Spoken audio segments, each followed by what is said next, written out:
Hello everyone, আমরা আজকে পরিবেশ রসায়নের খুবই আন্ডাররেটেড বাট খুবই ইম্পর্ট্যান্ট একটা টপিক নিয়ে আলোচনা করব। এই টপিকটা তোমরা অনেকেই এসএসসিতে স্কিপ করছো বা তোমাদের অনেকেরই কনসেপ্ট হয়তো এখানে ক্লিয়ার না, বাট এখান থেকে কিন্তু আমাদের ভর্তি পরীক্ষাতে প্রচুর প্রশ্ন আসে এবং সেই বিখ্যাত টপিকটার নাম হচ্ছে পানির বিশুদ্ধতার মানদণ্ড।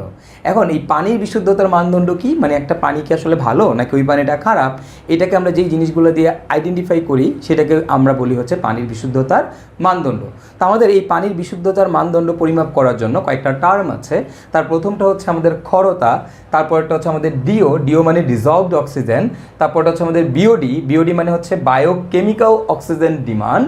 একটু দেখো তোমরা অনেকেই এই বিওডিকে বলা হচ্ছে বায়োলজিক্যাল অক্সিজেন ডিমান্ড, বাট এটা কিন্তু বায়োলজিক্যাল অক্সিজেন ডিমান্ড না, এটা অ্যাকচুয়ালি হচ্ছে বায়োকেমিক্যাল অক্সিজেন ডিমান্ড। তারপরে আমাদের আসতেছে হচ্ছে সিওডি মানে হচ্ছে কেমিক্যাল অক্সিজেন ডিমান্ড, তারপরটা হচ্ছে টিডিএস মানে হচ্ছে total dissolved solid, and then হচ্ছে পিএইচ। এই টার্মগুলো দিয়ে আমরা বিচার করি আমাদের একটা পানি কি ভালো নাকি একটা পানি খারাপ। তো একটা জিনিস একটু লক্ষ্য করো, এই যে ক্ষরতা, এই ক্ষরতার একক কী ভাইয়া, দেখো এখানে লেখা আছে ppm অ্যাজ ক্যালসিয়াম কার্বনেট। ওকে, এখানে একটা জিনিস লক্ষ্য করার বিষয় যে আমরা ক্ষরতা পরিমাপ করব ক্যালসিয়াম কার্বনেটের সাপেক্ষে। কার সাপেক্ষে? ক্যালসিয়াম কার্বনেটের সাপেক্ষে ক্ষরতা পরিমাপ করা হয়। এই জন্য এটার ইউনিট হচ্ছে ppm অ্যাজ ক্যালসিয়াম কার্বনেট। আমাদের ডিজলভ অক্সিজেনের ইউনিট হচ্ছে ppm, আমাদের বিওডির ইউনিট হচ্ছে ppm, আমাদের সিওডির ইউনিট হচ্ছে শুধু ppm, এবং টিডিএস এর ইউনিটে কিন্তু কি ppm। দেখো সবার ইউনিটই কিন্তু ppm, বাট এই জায়গাতেই একটু ডিফারেন্ট। এখানে কি সেটা হচ্ছে এটা ppm অ্যাজ ক্যালসিয়াম কার্বনেট। তো ভাইয়া এই ppm সমান কি ভাইয়া, দেখো ppm ইকুয়াল টু হচ্ছে মিলিগ্রাম পার লিটার। এটা একটু আমরা মাথায় রাখবো, ppm সমান মিলিগ্রাম পার লিটার। আর ppm মানে কি আমরা জানি, ppm মানে হচ্ছে আমাদের পার্টস পার মিলিয়ন। এবং এই ppm সম্পর্কে কিন্তু তোমরা পরিমাণগত রসায়নে অনেক বিস্তারিত জানতে পারবা। বাট এখানে একটা কথা একটু মনে রাখবা, যদি দ্রাবক যদি পানি হয় তাহলে আমরা লিখতে পারি ppm ইকুয়াল টু হচ্ছে মিলিগ্রাম পার লিটার।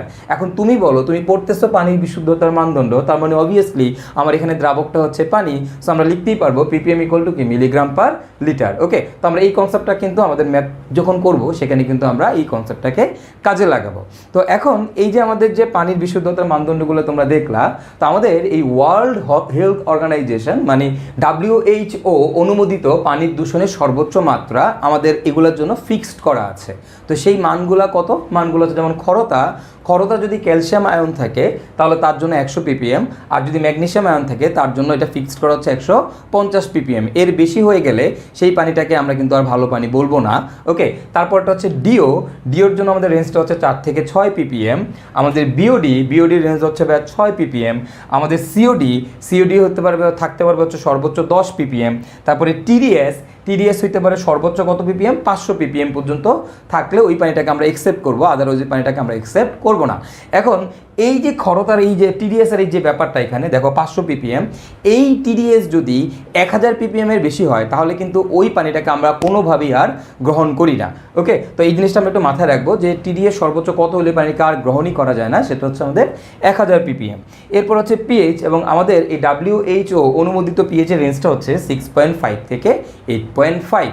তো এই যে রেঞ্জটা আছে ভাইয়া, এই রেঞ্জ থেকে কিন্তু আমাদের ভার্সিটি ভর্তি পরীক্ষায় প্রচুর প্রশ্ন আসে। তো আমরা এই রেঞ্জটা কষ্ট করে একটু মুখস্থ রাখবো, এতে আমাদের ভর্তি পরীক্ষায় যে MCQগুলো আসবে সেগুলো অ্যান্সার করতে আমাদের খুবই সুবিধা হবে। তো আমরা এতক্ষণ ধরে এই পানির বিশুদ্ধতার মানদণ্ডগুলো দেখলাম এবং WHO অনুমোদিত পানি দূষণের সর্বোচ্চ মাত্রা কত সেটাও আমরা দেখলাম। এখন আমরা এই প্রত্যেকটা টপিক নিয়ে এখন বিস্তারিত আলোচনা করব। তো আমাদের প্রথম যে টপিকটা আছে সেটা হচ্ছে ভাইয়া ক্ষরতা। এখন ক্ষরতা কি ভাইয়া?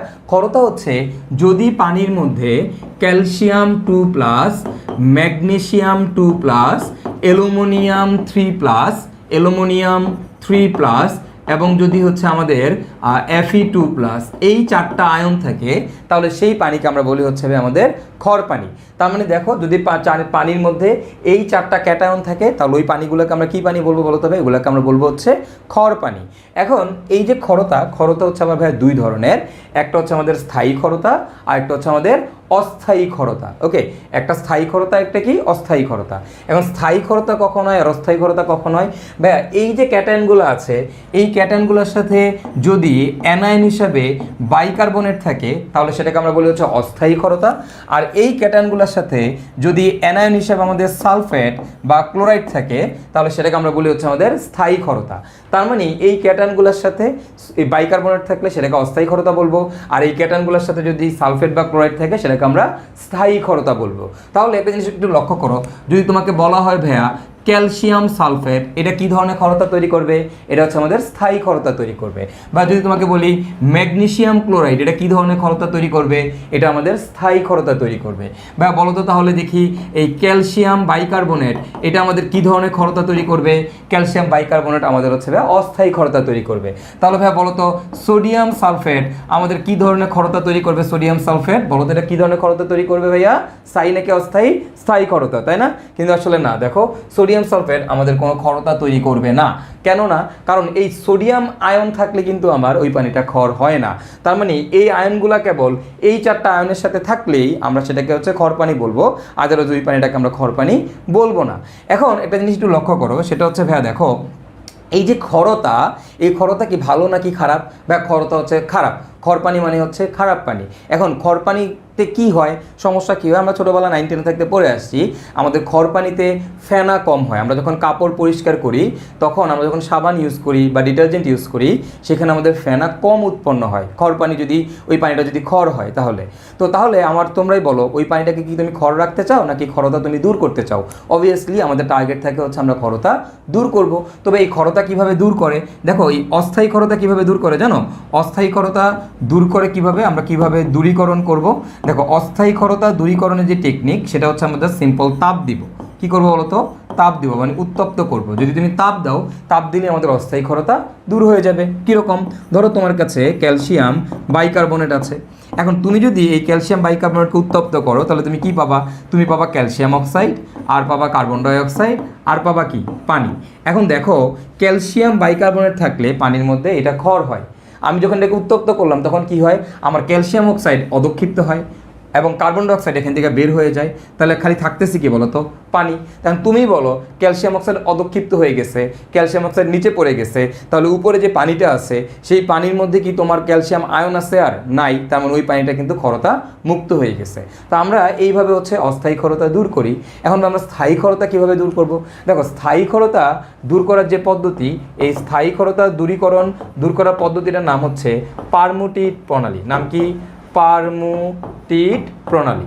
এটার নাম হচ্ছে পারমুটিট প্রণালী। এখন ভাইয়া এই পারমুটিট প্রণালীটা কি? দেখো পারমুটিট প্রণালী, পারমুটিট হিসেবে আমরা কাকে ব্যবহার করি জানো? আমরা ব্যবহার করি হচ্ছে সোডিয়াম অ্যালুমিনিয়াম অর্থ সিলিকেট। আমরা এই জিনিসটাকে ইউজ করি, সোডিয়াম অ্যালুমিনিয়াম অর্থ সিলিকেট। তো এই সোডিয়াম অ্যালুমিনিয়াম অর্থ সিলিকেট এইটা sometimes, most of the Times dimer আকারে থাকে। তো ডাইমার মানে কি? এগুলো সব ডাবল হয়ে যাবে। তাহলে কী হবে ভাই বলো তো? Na2, তারপরে Al2, এরপরে Si2, এরপর O8, রাইট? জাস্ট ডাবল হয়ে গেছে। তার মানে এই ফর্মেও কিন্তু এই পারমুটিট মোস্ট অফ দ্য টাইম থাকে। তাহলে দেখো পারমুটিট হিসেবে আমরা কাকে ব্যবহার করি? সোডিয়াম অ্যালুমিনিয়াম অর্থোসিলিকেট, এদেরকে হচ্ছে আমরা পারমুটিট হিসেবে ইউজ করি। এবং এদেরকে দিয়ে আমরা কী করি ভাই? আমরা হচ্ছে স্থায়ী খরতা দূর করি। এই যে জিনিসগুলোর আরেকটা নাম আছে সেটা হচ্ছে জিওলাইট। এদেরকে কি বলা হয় বলো তো? জিওলাইটও বলা হয়, জিওলাইট। এর একটা নাম হচ্ছে জিওলাইট।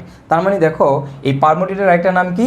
জিওলাইট। তার মানে আমরা যদি পানির মধ্যে জিওলাইট অ্যাড করি তাহলে আমাদের কি হয়? আমাদের ওই পানিটাকে খরতা মুক্ত হয়। তো ধরো তোমার কাছে, আমি যদি একটু কালারটা চেঞ্জ করে নিই, ধরো তোমার কাছে এরকম আছে ক্যালসিয়াম সালফেট, তাহলে এটা কিন্তু তোমার স্থায়ী খরতা তৈরি করতেছে। এখন এই জায়গায় যদি তুমি সোডিয়াম পারমুটিট দাও, সোডিয়াম পারমুটিট, ওকে, দিলে কি হবে ভাই? খেয়াল করো এখান থেকে আমাদের এই যে ক্যালসিয়াম আছে আর যে সালফেট আছে, দেখো এই সোডিয়াম সালফেটের সাথে চলে যাবে, সোডিয়াম সালফেটের সাথে চলে গিয়ে কি তৈরি করবে ভাইয়া? তৈরি করবে হচ্ছে সোডিয়াম সালফেট। আর আমার যে ক্যালসিয়াম আয়নটা আছে সেটা পারমুটিটের সাথে যাবে, গিয়ে তৈরি করবে ক্যালসিয়াম পারমুটিট। তাহলে এখন দেখো এই যে ক্যালসিয়াম পারমুটিট তৈরি করলো, এই ক্যালসিয়াম পারমুটিটের অধক্ষেপ তৈরি হয়। তাহলে এখন দেখো আগে ক্যালসিয়াম আয়ন ছিল বলে পানিটা ক্ষর হয়েছে, এখন সেই ক্যালসিয়াম আয়ন অধক্ষিপ্ত হয়ে গেছে। তাহলে ক্যালসিয়াম আয়ন যদি অধক্ষিপ্ত হয়ে যায় তাহলে কি পানিটা ক্ষর আছে? নাই। এখন ওই পানির মধ্যে কি আছে বলো তো? Sodium sulphate. তুমি বলো পানিটার মধ্যে যদি সোডিয়াম সালফেট থাকে তাহলে সেটা কি আর খরতা তৈরি করে? না ভাইয়া, সেটা কিন্তু আর খরতা তৈরি করে না। তার মানে কিন্তু তোমার খরতা কি হয়ে গেছে? রিমুভড হয়ে গেছে বা খরতা দূর হয়ে গেছে। ওকে, তার মানে আমরা দেখলাম আমাদের স্থায়ী ক্ষরতা কীভাবে দূর করে, আমাদের অস্থায়ী ক্ষরতা কীভাবে দূর করে। এখন আমরা যেটা দেখব সেটা হচ্ছে আমাদের ক্ষরতা কীভাবে নির্ণয় করে। দেখো ইন্ডাস্ট্রিতে তুমি যখন একটা পানি নিয়ে কাজ করবা তখন সেই পানিটাতে ক্ষরতা কতটুকু আছে সেটা আমাদের আগে থেকেই অ্যানালাইসিস করে নিতে হয়, কারণ আমি তাহলে ওই পানিটাকে ওইভাবেই ট্রিটমেন্ট করে হচ্ছে আমি ইন্ডাস্ট্রিতে ইউজ করব। তো এই যে ক্ষরতা নির্ণয় করা এটা কিন্তু খুবই ইম্পর্ট্যান্ট একটা ব্যাপার। তো আমরা একটা পানি নিয়ে যখন ইন্ডাস্ট্রিতে কাজ করি তখন আমরা আগে তার কী করে নিই, আমরা তার হচ্ছে ক্ষরতা নির্ণয় করে নিই যে সেই পানিটা কতটুকু ক্ষর পানি। ওকে, তো এই ক্ষরতার পরিমাণ নির্ণয় করতে গেলে আমরা কোন মেথড ইউজ করি ভাইয়া, আমরা ইউজ করি হচ্ছে টাইট্রেশন। তার মানে দেখো ক্ষরতা নির্ণয় পদ্ধতিটা কী হবে ভাইয়া বলো তো? ক্ষরতা নির্ণয় পদ্ধতি, এই পদ্ধতির নাম হচ্ছে টাইট্রেশন। এখন ভাই টাইট্রেশন কি, এটার সাথে তোমরা অনেকেই পরিচিত। টাইট্রেশন কীভাবে বলতো? টাইট্রেশন হচ্ছে একটা জানা দ্রবণের ঘনমাত্রার সাহায্যে অজানা দ্রবণের ঘনমাত্রা নির্ণয় করাকে বলা হয় টাইট্রেশন, রাইট? তো এইখানে আমরা কি করব, আমরা হচ্ছে ভাইয়া কি করব, এই ক্ষরতা মানে ক্যালসিয়াম আয়নের পরিমাণ, ম্যাগনেসিয়াম আয়নের পরিমাণ, এদের পরিমাণ নির্ণয় করব। কিভাবে নির্ণয় করব ভাইয়া? টাইট্রেশনের সাহায্যে নির্ণয় করব। তো তুমি যখন স্থায়ী ক্ষরতা নির্ণয় করবা তখন স্থায়ী ক্ষরতা নির্ণয় করতে গেলে টাইট্রেন্ট হিসেবে কাকে ব্যবহার করবা, মানে কোন যেটা জানা ঘনমাত্রা, যার ঘনমাত্রা আমরা জানি সেগুলা কোনটা, সেটাকে আমরা টাইট্রেন্ট বলি। ওকে, তো আমরা এই স্থায়ী ক্ষরতা নির্ণয় করতে গেলে আমাদের টাইট্রেন্ট হিসেবে কাকে ব্যবহার করবো ভাইয়া? টাইট্রেন্ট হিসেবে ব্যবহার করা হয় ইডিটিএ, ইডিটিএকে ব্যবহার করা হয়, অথবা সোডিয়াম কার্বনেটকে ইউজ করা হয়। ওকে, কি ইউজ করা হয়? ইডিটিএ বা সোডিয়াম কার্বনেট। এখন তোমরা সবাই জানো যখন আমরা টাইট্রেশন করি, টাইট্রেশন করার সময় কিন্তু আমাদের একটা নির্দেশক দিতে হয়। তো আমরা এখানে কী ধরনের নির্দেশক দেবো? দেখো তুমি যদি এখানে ইডিটিএ দাও তাহলে তোমার এখানে যে নির্দেশকটা দেওয়া লাগবে সেটার নাম হচ্ছে ইউরিক্রম ব্ল্যাক টি। আমরা অর্থাৎ এই নির্দেশকটা ব্যবহার করব। তাহলে এই টাইট্রেশনে স্থায়ী ক্ষরতা নির্ণয় করার সময় আমাদের টাইট্রেন্ট হিসেবে থাকবে হচ্ছে ইডিটিএ অথবা সোডিয়াম কার্বনেট। আর ইডিটিএ ব্যবহার করলে আমরা কি দিব বলো তো? ইউরিক্রম ব্ল্যাক টি। ওকে, এবার আসলে অস্থায়ী ক্ষরতা। এখন অস্থায়ী ক্ষরতা নির্ণয় করার জন্য আমরা টাইট্রেন্ট হিসেবে ব্যবহার করি HCl অথবা সালফিউরিক অ্যাসিড, এবং এইখানে নির্দেশক হিসেবে আমরা ব্যবহার করি মিথাইল অরেঞ্জ বা মিথাইল রেড। মিথাইল অরেঞ্জ বা আমরা কি ইউজ করবো বলো তো ভাইয়া? মিথাইল রেড ইউজ করব। মিথাইল অরেঞ্জ বা হচ্ছে মিথাইল রেড। এখন ভাইয়া এটা নিয়ে ঘাবড়ানোর কোনো দরকার নাই, কখন কোন নির্দেশক ব্যবহার করে এটা আমরা পরিমাণগত রসায়নের যে লেকচারটা আছে ওইটা পড়লেই আমরা বুঝতে পারবো আমার কখন কোন ধরনের নির্দেশক ব্যবহার করা লাগবে। সো এটা নিয়ে প্যারা খাওয়ার আপাতত কোনো দরকার নেই, আমরা জাস্ট একটু এই জিনিসগুলো আপাতত একটু মনে রাখবো। তো এখন এই যে ক্ষরতা আমরা দেখলাম টাইট্রেশনের সাহায্যে নির্ণয় করে, তো নির্ণয় করার সময় আমরা যে ক্যালকুলেশন করব সেই ক্যালকুলেশন আমাদের ফর্মুলাটা কি? দেখো এটা স্থায়ী ক্ষরতা হোক অস্থায়ী ক্ষরতা হোক, এই ক্যালকুলেশনের জন্য যে ফর্মুলাটা হচ্ছে NE = NE। আচ্ছা, এই NE = NE কি ভাইয়া? NE হচ্ছে আমাদের N হচ্ছে মোল সংখ্যা আর E হচ্ছে তুল্য সংখ্যা। এখানেও N হচ্ছে মোল সংখ্যা আর E হচ্ছে আমাদের তুল্য সংখ্যা। তো টাইট্রেশনের সময় আমাদের এক পাশে থাকে হচ্ছে অ্যাসিড, আরেক পাশে থাকে হচ্ছে ক্ষার। তো আমরা এক পাশে অ্যাসিডের মোল সংখ্যা তুল্য সংখ্যা বসাবো, আরেক পাশে ক্ষারের মোল সংখ্যা তুল্য সংখ্যা বসাবো, বসায় ক্যালকুলেশন করলেই আমরা হচ্ছে ক্ষরতার পরিমাণ নির্ণয় করে ফেলতে পারবো। তো এই ফর্মুলাটা হচ্ছে আমাদের টাইট্রেশনের জন্য একটা বিখ্যাত ফর্মুলা। আমরা যখন পরিমাণগত রসায়ন পড়বো সেখানেও দেখবো আমরা এই ফর্মুলাটা বারবার ব্যবহার করতেছি। ওকে, এখন এই ফর্মুলা থেকে যখন আমরা ক্যালকুলেশন করি তখন স্থায়ী ক্ষরতা বের করার জন্য আমাদের একটা লাইন দাঁড়ায়। সেই লাইনটা কী ভাইয়া? সেটা হচ্ছে এরকম, একটু জাস্ট মনে রাখবা।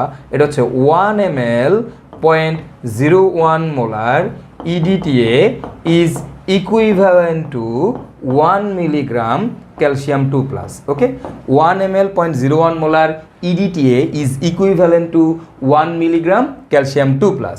তো এখন তোমরা সবাই জানো একটা ফর্মুলা আমরা জানি, N = হচ্ছে S into V, right? S into V মানে কি? ঘনমাত্রার আয়তন গুণ করলে আমরা মূল সংখ্যা পেয়ে যাই। তাহলে এই দেখো এটা হচ্ছে আয়তন, এটা হচ্ছে ঘনমাত্রা। তুমি যদি জিনিসকে গুণ করে দাও, গুণ করে দিলে কত আসবে দেখো তো? ঘনমাত্রা হচ্ছে 0.01, আয়তন কত? 1 ml। এটাকে লিটারে নিয়ে যেতে হবে। লিটারে নিয়ে যেতে হলে আমাদের কী করতে হবে? 10⁻³ দিয়ে গুণ করতে হবে। তাহলে 10⁻³ into 1। এবার ক্যালকুলেশন করলে দেখবে এটার ভ্যালু আসবে 10⁻5 মোল। তার মানে দেখো আমি এখানে লিখতে পারি অথবা 10⁻5 মোল EDTA is equivalent to 1 milligram calcium 2+. তো আমরা এই লাইনটা একটু মনে রাখবো। এই লাইনটা থেকে আমাদের MCQ আসে এবং এই লাইনগুলোকে আমরা মাঝে মধ্যে কাজে লাগাই কিন্তু গাণিতিক সমস্যাও সমাধান করতে পারবো। ওকে, তো এই লাইনটা জাস্ট একটু আমাদের মনে রাখলেই হবে। আমরা মোটামুটি ক্ষরতার কীভাবে নির্ণয় করতে হয় সেটা দেখলাম, সেটার জন্য ফর্মুলাটা কি সেটাও দেখলাম। তো এবার চলো আমরা খরতার কিছু গাণিতিক সমস্যা সমাধান করব। তো এই খরতার গাণিতিক সমস্যা সমাধান করার পূর্বে আমাদের একটা ছোট্ট টার্ম জানা লাগবে, সেটা হচ্ছে তুল্য ভর। তুল্য ভর কী জিনিস ভাইয়া? তুল্য ভর কি দেখো, তুল্য ভর ইকুয়াল টু হচ্ছে, তুল্য ভর ইকুয়াল টু হবে ভাইয়া আণবিক ভর ডিভাইডেড বাই তুল্য সংখ্যা, আণবিক ভর ডিভাইডেড বাই তুল্য সংখ্যা। এখন তোমরা এই তুল্য সংখ্যার সাথে কিন্তু কম বেশি সবাই পরিচিত, কারণ আমরা যখন পিএইচ বাফারের ক্লাসটা করেছি সেখানে কিন্তু আমরা কি করেছি, এই তুল্য সংখ্যা নিয়ে কিন্তু আলোচনা করেছি। তো তুল্য সংখ্যা কি আমি তোমাদেরকে একটু আরেকবার বলে দিই। অ্যাসিডের জন্য তুল্য সংখ্যা হচ্ছে প্রতিস্থাপনীয় হাইড্রোজেনের সংখ্যা। ভাইয়া ক্ষারের জন্য তুল্য সংখ্যা হচ্ছে প্রতিস্থাপনীয় OH মাইনাসের সংখ্যা। ভাইয়া আমাদের ধাতু এবং অধাতুর ক্ষেত্রে তুল্য সংখ্যা হচ্ছে তাদের যোজনী, এবং হচ্ছে আমাদের লবণ বা ক্ষারীয় যৌগ বা অক্সাইডের ক্ষেত্রে আমাদের তুল্য সংখ্যা হচ্ছে ক্যাটায়নের চার্জ ইন্টু ক্যাটায়নের সংখ্যা। ওকে, তো এগুলো কিন্তু আমরা অলরেডি যেহেতু দেখে আসছি, তো আমি এগুলো তোমাদেরকে এখন ডেসক্রাইব করতেছি না। তো এই তুল্য ভর ইকুয়াল টু কি, আণবিক ভর বাই তুল্য সংখ্যা। এখন তুল্য ভর কীভাবে বের করা যায় সেটা একটু আমরা দেখি। ধরো তোমাকে বললাম ভাইয়া ক্যালসিয়াম কার্বনেটের তুল্য ভর কত, বলো তো? ক্যালসিয়াম কার্বনেটের তুল্য ভর কত? তুল্য ভর হবে এর আণবিক ভর কত, 100। এটা তুল্য সংখ্যা কত খেয়াল করো তো। এখানে এটাকে একটা কি বলো তো, এটা একটা লবণ, তাহলে এই লবণের জন্য কি ক্যাটায়নের চার্জ, ক্যাটায়নের চার্জ কত, ক্যালসিয়াম 2+। কয়টা আছে ক্যালসিয়াম? একটাই আছে, তাহলে 2 × 1 ইকুয়াল টু হচ্ছে 2, তুমি ভাগ করে দিলে তোমার ভ্যালুটা আসবে 50। এখন দেখো তো ভাইয়া খেয়াল করো, তোমাকে যদি বলি ভাইয়া ক্যালসিয়াম 2+ এর তুল্য ভর কত, তাহলে দেখো ক্যালসিয়াম 2+ এর ভর কত ভাইয়া 40। এটার তুল্য সংখ্যা কত দেখতেই পারতেছো, এর তুল্য সংখ্যা হচ্ছে 2, তাহলে আমাদের কত আসবে বলো তো ভাইয়া 20। ভাই এখন দেখো তোমাকে যদি বলি আমি Fe2+ এর তুল্য ভর কত, Fe2+, দেখো আয়রনের ভর 56, এর তুল্য সংখ্যা হচ্ছে 2, ভাগ করে দিলে আসবে 28। ভাইয়া ম্যাগনেসিয়াম 2+ এর তুল্য ভর কত, ম্যাগনেসিয়াম 2+ এর তুল্য ভর হচ্ছে কত ভাইয়া বলো তো, এর আণবিক ভর 24 ডিভাইডেড বাই হচ্ছে 2 তুল্য সংখ্যা, তাহলে আমার ভ্যালুটা কত আসতেছে বলো তো, ভ্যালুটা আসবে হচ্ছে তোমার 12। ভাইয়া অ্যালুমিনিয়াম 3+ এর তুল্য ভর কত, এর ভর হবে অ্যালুমিনিয়ামের ভর 27, এর তুল্য সংখ্যা 3 করলে আসে কত, 9। ওকে, তো আমরা মোটামুটি তুল্য ভর কীভাবে বের করতে হয় দেখলাম। এখন এই তুল্য ভর থেকে একটা কনসেপ্ট আমাদের মাথায় রাখতে হবে, সেটা হচ্ছে যে কোনো পদার্থের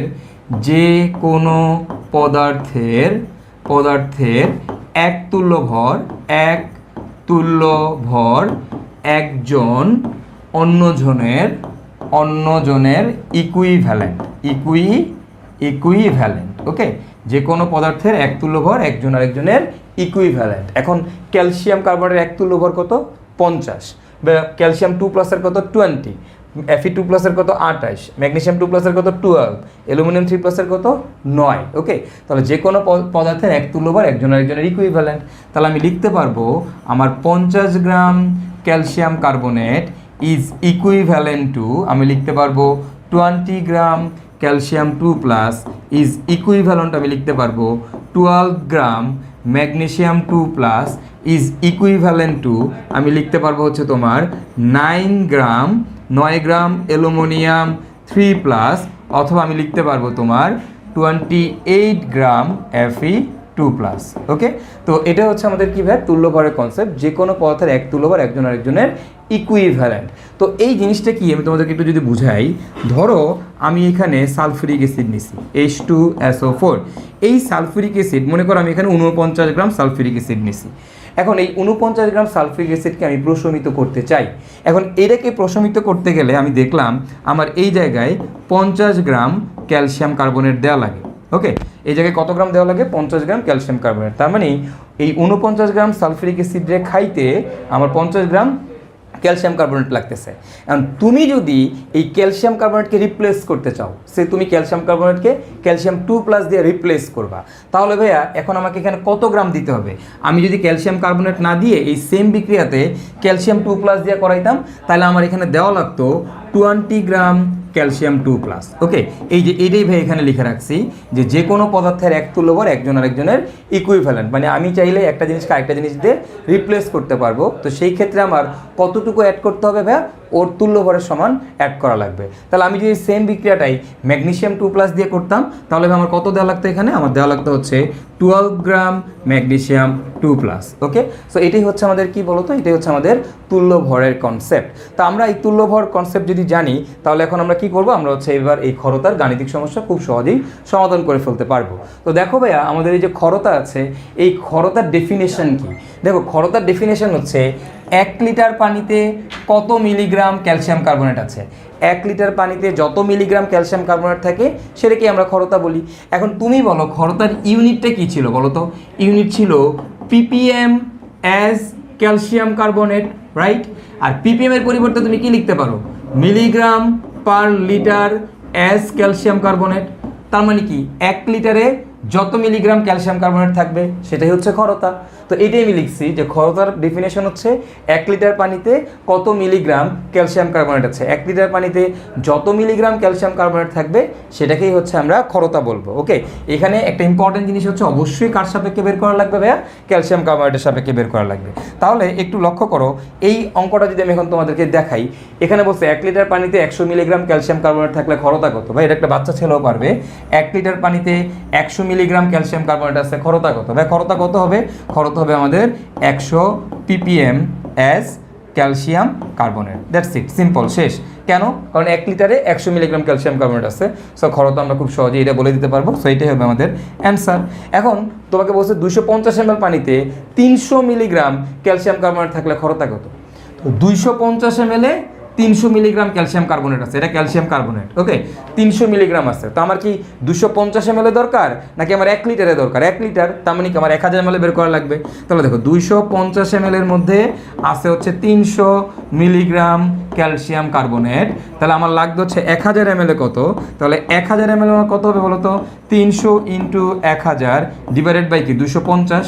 তো তুমি যদি ভাগ করো, ভাগ করলে দেখবে এখান থেকে ভ্যালুটা কাটাকাটি করলে আসবে 1200 ppm অ্যাজ ক্যালসিয়াম কার্বনেট। এটাই হবে আমাদের অ্যান্সার। ওকে, এটাই আমাদের অ্যান্সার। ডিরেক্টলি আমরা অ্যান্সার চলে আসবে। 1000 ml কত মিলিগ্রাম আছে? 1000 ml যত মিলিগ্রাম থাকবে সেটাই হবে কি? সেটাই হচ্ছে আমাদের ক্ষরতা। তো এখানে আসলে দেখো 1000 ml কত মিলিগ্রাম আসবে? 1000 ml আসবে হচ্ছে আমাদের 1200 মিলিগ্রাম। তার মানে কি বলো তো? 1200 মিলিগ্রাম কি? 1200 মিলিগ্রাম ক্যালসিয়াম কার্বনেট। তাহলে সুতরাং আমি কি লিখতে পারি? আমার ক্ষরতাটা কত হবে? ক্ষরতা হবে এই 1200 ppm as calcium carbonate. That's it, simple. Okay, তো দেখছো ক্ষরতা কত সহজে বের করা যায়। আর এই টাইপের ম্যাথগুলো কিন্তু আমাদের ভার্সিটির জন্য অনেক বেশি ইম্পর্টেন্ট। ওকে, তো আমরা এবার দেখো আরও দুইটা ম্যাথ করি ক্ষরতার। এখানে বলছে 1 লিটার পানিতে 100 মিলিগ্রাম ক্যালসিয়াম 2+ থাকলে ওই পানির ক্ষরতা কত? তো 1 লিটার পানিতে 1 লিটারের মধ্যে 100 মিলিগ্রাম ক্যালসিয়াম 2+ আছে, ক্ষরতা কত? চট করে আমরা সবাই বলে দিতে পারবো ভাইয়া, ক্ষরতা হবে আমাদের 100 ppm, রাইট? এটাই তো অ্যান্সার। কিন্তু আসলে না, কেন না? খেয়াল করো, এটা কিন্তু ক্যালসিয়াম কার্বনেট না, এটা হচ্ছে ক্যালসিয়াম 2+। বাট আমার লাগবে কি ভাইয়া? আমার লাগবে হচ্ছে ক্যালসিয়াম কার্বনেট। তা আমি এখন কি করব তাহলে ভাইয়া? এখন আমি এই ক্যালসিয়াম 2+কে ক্যালসিয়াম কার্বনেটে কনভার্ট করে নিব। তা আমি কীভাবে কনভার্ট করতে পারি? দেখো একটু আগে দেখে আসছো তোমরা, 20 milligram calcium 2+ is equivalent to কত হবে বলো তো ভাইয়া? ইজ ইকুইভ্যালেন্ট হবে 50 মিলিগ্রাম ক্যালসিয়াম কার্বনেট, রাইট? আমরা একটু আগেই দেখলাম। তাহলে এখন তুমি আমাকে বলো 20 মিলিগ্রাম ক্যালসিয়াম কার্বনেট, ক্যালসিয়াম 2+ যদি 50 মিলিগ্রাম ক্যালসিয়াম কার্বনেট হয়, তাহলে 100 milligram calcium 2+ is equivalent to কত হবে বলো তো ভাইয়া? 50 ইন্টু 100 ডিভাইডেড বাই হচ্ছে 20। তার মানে আমি ক্যালকুলেশন করলে এখান থেকে আমার ভ্যালু আসবে হচ্ছে 250 মিলিগ্রাম ক্যালসিয়াম কার্বনেট। বলো এই যে 250 মিলিগ্রাম ক্যালসিয়াম কার্বনেট আছে, আমরা এটাকে কি করছি? 100 মিলিগ্রাম ক্যালসিয়াম 2+ আছে, সেইটা সমান কত মিলিগ্রাম ক্যালসিয়াম কার্বনেট সেটা বের করে নিছি। কত milligram calcium carbonate? 250 milligram calcium carbonate. এটা কয় লিটারে আছে? 1 লিটারে আছে। তাহলে 1 লিটারে এত মিলিগ্রাম ক্যালসিয়াম কার্বনেট আছে, তাহলে ক্ষরতা কত ভাইয়া? ক্ষরতা হবে আমাদের 250 ppm as calcium carbonate. That's ইট, শেষ। ওকে, তাহলে এবার একটু খেয়াল করো, এই অঙ্কটাই ভাইয়া যদি এইভাবে করাতাম তোমাদেরকে, ধরো এই সেম ম্যাথটাতেই আমি একটা কাজ করি। আমি যেটা করলাম, এখানে 100 মিলিগ্রামের জায়গায় 200 মিলিগ্রাম দিলাম।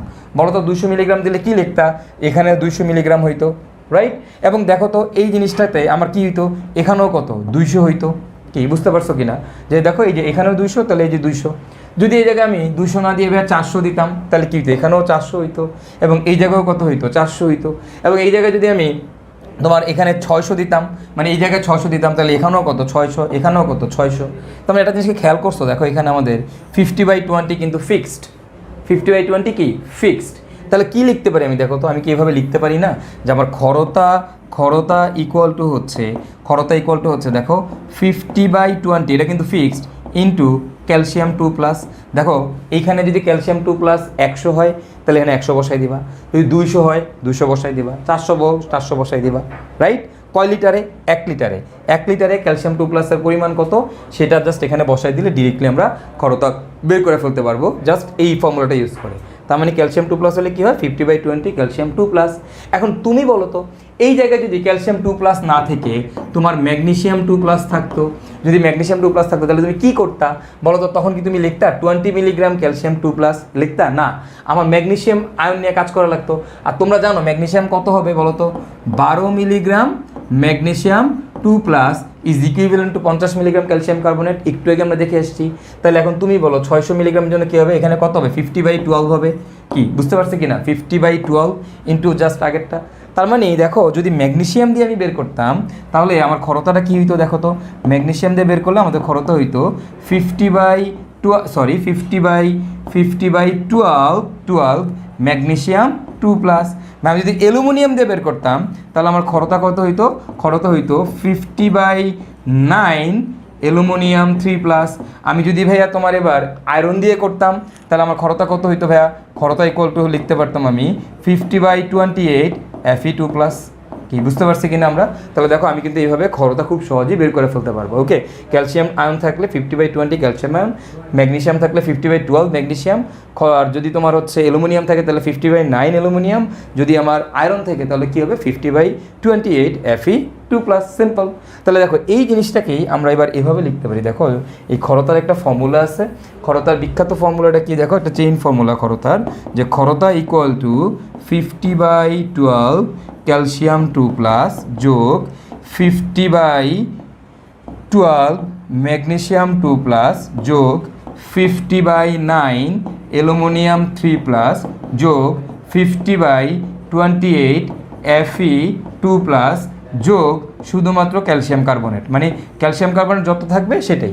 তো এখন এরা আমরা এভাবে যোগ করে দিতে পারি। তো এই যোগের ব্যাপারটা তোমরা হয়তো অনেকেই বুঝতে পারতেছো না, প্যারানোর কোনো দরকার নাই, আমরা একটু পরে একটা অঙ্ক করলেই আমরা বুঝতে পারবো। তো আমার ভাই যারে যারে দরকার আমি তারে তারে লিখবো, লিখলে আমার অঙ্কটা হয়ে যাবে। এবং এখানে যে পরিমাণগুলো বসাবা ক্যালসিয়াম ম্যাগনেসিয়াম অ্যালুমিনিয়াম ডিরেক্টলি 1000-এ বের করে তারপর বসাবা, তাহলে ডিরেক্টলি তোমার কিসে চলে আসবে? ppms ক্যালসিয়াম কার্বনেটে চলে আসবে। ওকে, আসো আমরা এবার দেখি যে 500 ml পানিতে 200 মিলিগ্রাম ক্যালসিয়াম আয়ন থাকলে খরতা কত? কোন আয়নটা আছে? ক্যালসিয়াম আয়ন আছে। খরতা বের করতে বলছে, তাহলে খরতা ইকুয়াল টু কী হবে ভাইয়া? খরতা ইকুয়াল টু হবে তোমার 50/20 ইন্টু ক্যালসিয়াম 2+। তাহলে দেখো 50/20 ইন্টু ক্যালসিয়ামের পরিমাণ বসাইতে হবে। এখন তুমি বলো 200 মিলিগ্রাম ক্যালসিয়াম 2+ আছে, সেটা কত ml? 500 ml। তোমার লাগবে কত? 1000 ml। তাহলে তুমি বলো তো 1000 ml ক্যালসিয়াম 2+ কত আছে? 500তে যদি 200 থাকে তাহলে 1000-এ কত? 400 মিলিগ্রাম, রাইট? তার মানে 400 মিলিগ্রাম। তাহলে এই জায়গায় 400 বসায় দাও, বসাই দিয়ে ক্যালকুলেশন করো, ক্যালকুলেশন করলেই তোমার এখানে ডিরেক্টলি তুমি অ্যান্সারটা পেয়ে যাবা এবং ডিরেক্টলি তুমি লিখে দিবা ppm অ্যাজ ক্যালসিয়াম কার্বনেট। আমার অঙ্কনে যদি ম্যাগনেসিয়াম থাকতো তাহলে আমি ম্যাগনেসিয়ামের এই ফর্মুলাটা বসাইতাম, অ্যালুমিনিয়াম থাকলে অ্যালুমিনিয়ামের ফর্মুলাটা বসাই দিতাম। তো দেখো আমাদের পরের ম্যাটারতে কি বলছে? 500 ml পানিতে 40 milligram calcium 2+, 36 milligram magnesium 2+, 45 milligram aluminium 3+ থাকলে ওই পানির খরতা কত? তবে ওই পানির খরতা কত আমরা কীভাবে বের করতে পারি অঙ্কটা? তো চলো আমরা একটু দেখে ফেলি। দেখো খরতা বের করতে বলছে, তো খরতা যদি বের করতে বলে তাহলে আমরা কি করব? আমরা হচ্ছে আমাদের সেই বিখ্যাত ফর্মুলাটা আমরা বসাই দিব। তবে দেখো আমাদের বিখ্যাত ফর্মুলাটা কি? ফর্মুলাটা দেখো। এখন খরতা কারটা বের করতে বলছে? দেখো তো ভাইয়া খরতা বের করতে বলছে আমাদের ক্যালসিয়ামের, আমাদের ম্যাগনেসিয়ামের এবং অ্যালুমিনিয়াম। দেখো সবাই আছে, ক্যালসিয়াম আছে, ম্যাগনেসিয়াম আছে, অ্যালুমিনিয়াম আছে, তাহলে ওই পানির খরতা কত হবে? তো এখন তাহলে এবার আমাদের খরতার ফর্মুলাটা আমরা কি লিখবো? খরতা ইকুয়াল টু, দেখো এবার আমি লিখবো যেহেতু ক্যালসিয়াম আছে তাহলে তার জন্য 50/20 ক্যালসিয়াম 2+, এরপরে যেহেতু ম্যাগনেসিয়াম আছে তাহলে কী হবে বলো তো? 50/12 ম্যাগনেসিয়াম 2+। এরপর ভাই দেখো অ্যালুমিনিয়াম আছে, তাহলে অ্যালুমিনিয়ামের জন্য কত হবে বলো তো? 50/9 অ্যালুমিনিয়াম 3+। তাহলে এই ভ্যালুগুলো এবার বসাই দিব। তাহলে দেখো 50/20 ইন্টু ক্যালসিয়াম 2+ লাগবে। এখন তুমি বলো ক্যালসিয়াম 2+ আছে 500 ml 40 মিলিগ্রাম, বাট আমার দরকার কত? 1000 ml। তাহলে 1000 ml এটা কতটুক আছে? এটা হয়ে যাবে কত? 80। 1000 ml এটা হয়ে যাবে কত 72, 1000 ml এটা হয়ে যাবে কত বলো তো 90। তো এই ভ্যালুগুলো তোমরা বসায় দাও, তাহলে এখানে বসায় দাও হচ্ছে 80 যোগ 50/12 ইন্টু আমাদের ম্যাগনেসিয়াম 2+, আমাদের ম্যাগনেসিয়াম 2+ কত 72 যোগ 50/9 অ্যালুমিনিয়াম 3+, যা বসায় দাও অ্যালুমিনিয়াম 3+ 45, না সরি ডাবল হয়ে যাবে 90। সো এবার ক্যালকুলেশন করলেই আমাদের অ্যান্সার চলে আসবে এত ppm as calcium carbonate. So that's it, খুবই সিম্পল। তো এই ধরনের ম্যাথ আমাদের ভর্তি পরীক্ষাগুলোতে আসতে পারে। তো এই সিম্পল কনসেপ্টটাকে কাজে লাগিয়ে কিন্তু আমরা এই ম্যাথগুলো খুব সহজেই সমাধান করে ফেলতে পারবো। এখন আমরা দেখবো হচ্ছে টাইটেশনের সাহায্যে কীভাবে তোমার হচ্ছে ক্ষরতা নির্ণয় করা যায়, মানে স্থায়ী ক্ষরতা বা অস্থায়ী ক্ষরতা কীভাবে নির্ণয় করা যায়। তো দেখো, ধরো আমি টাইটেশনের সাহায্যে একটা স্থায়ী ক্ষরতা নির্ণয় করতে চাচ্ছি। ধরো তোমার এখানে ক্যালসিয়াম 2+ আছে, মানে ধরো তুমি যদি স্থায়ী ক্ষরতার কথা চিন্তা করো, হয়তো তোমার এখানে ক্যালসিয়াম সালফেট আছে, হোয়াটএভার। তো ধরো আমার এই জায়গায় ক্যালসিয়াম আয়ন আছে। তো ক্যালসিয়াম আয়ন থাকা মানে কি, মানে এটা ক্ষর। তাহলে এখন এটাকে কী করতে হবে, টাইটেশন করতে হবে। এখন টাইটেশন করার জন্য আমরা এখানে কী করলাম, অতিরিক্ত পরিমাণ সোডিয়াম কার্বনেট যোগ করলাম। তো তুমি যদি একটা পানি নাও, সেই পানির মধ্যে যদি ক্যালসিয়াম 2+ থাকে, মানে ক্ষর পানি হয়, তাহলে এই ক্ষরতা নির্ণয় করার জন্য আমরা টাইটেশন করার জন্য আমরা কী ইউজ করবো, সোডিয়াম কার্বনেট। মানে বলো তো এটা কোন ধরনের টাইটেশন, মানে কোন ধরনের ক্ষরতা নির্ণয়ের ক্ষেত্রে সোডিয়াম কার্বনেট ইউজ করে ভাইয়া, স্থায়ী ক্ষরতা নির্ণয়ের ক্ষেত্রে। তো আমরা কি করব ভাই, এখানে সোডিয়াম কার্বনেট অ্যাড করব, অ্যাড করে আমরা এখানে টাইটেশন করব, আর টাইটেশন করে আমরা এখান থেকে ক্যালসিয়াম 2+ আয়নের ঘনমাত্রা নির্ণয় করে ফেলবো। তো ওই যে ক্যালসিয়াম 2+-এর যে মানটা পাবো, সেটাকে পরবর্তীতে আমরা ক্যালসিয়াম কার্বনেটে কনভার্ট করব, আর কনভার্ট করলে আমাদের ক্ষরতা বের হয়ে যাবে। তো আমরা একটু যদি বিক্রিয়ার কথা দেখি, বিক্রিয়াটা আমরা কীভাবে করব। ধরো তোমার ক্যালসিয়াম সালফেট আছে, অ্যান্ড ক্যালসিয়াম সালফেটের সাথে তুমি সোডিয়াম কার্বনেট দিলে কি হবে, দেখো তো ক্যালসিয়াম সালফেটের সাথে সোডিয়াম কার্বনেট দিলে কি হয়, এই যে ক্যালসিয়াম আছে এখানকার ক্যালসিয়াম, এই ক্যালসিয়াম কার সাথে যাবে ভাই, এই ক্যালসিয়ামটা এখানকার কার্বনেটের সাথে যাবে, তাহলে আমরা পাবো হচ্ছে ক্যালসিয়াম কার্বনেট, আর আমরা পাবো হচ্ছে সোডিয়াম সালফেট। দেখো বিক্রিয়া করে এটা তৈরি করবে। এখন ক্যালসিয়াম কার্বনেটের কি পরে বলো তো ভাই, ক্যালসিয়াম কার্বনেট হচ্ছে আমাদের অদক্ষেপ পরে, সিম্পল রাইট। তো ধরো আমি এই ক্যালসিয়াম সালফেটকে এই ক্যালসিয়াম সোডিয়াম কার্বনেট দিয়ে আমি কি করলাম, পুরোপুরি প্রশমিত করে ফেললাম। ক্যালসিয়াম সালফেটকে সোডিয়াম কার্বনেট দিয়ে প্রশমিত করে ফেলছো, ওকে।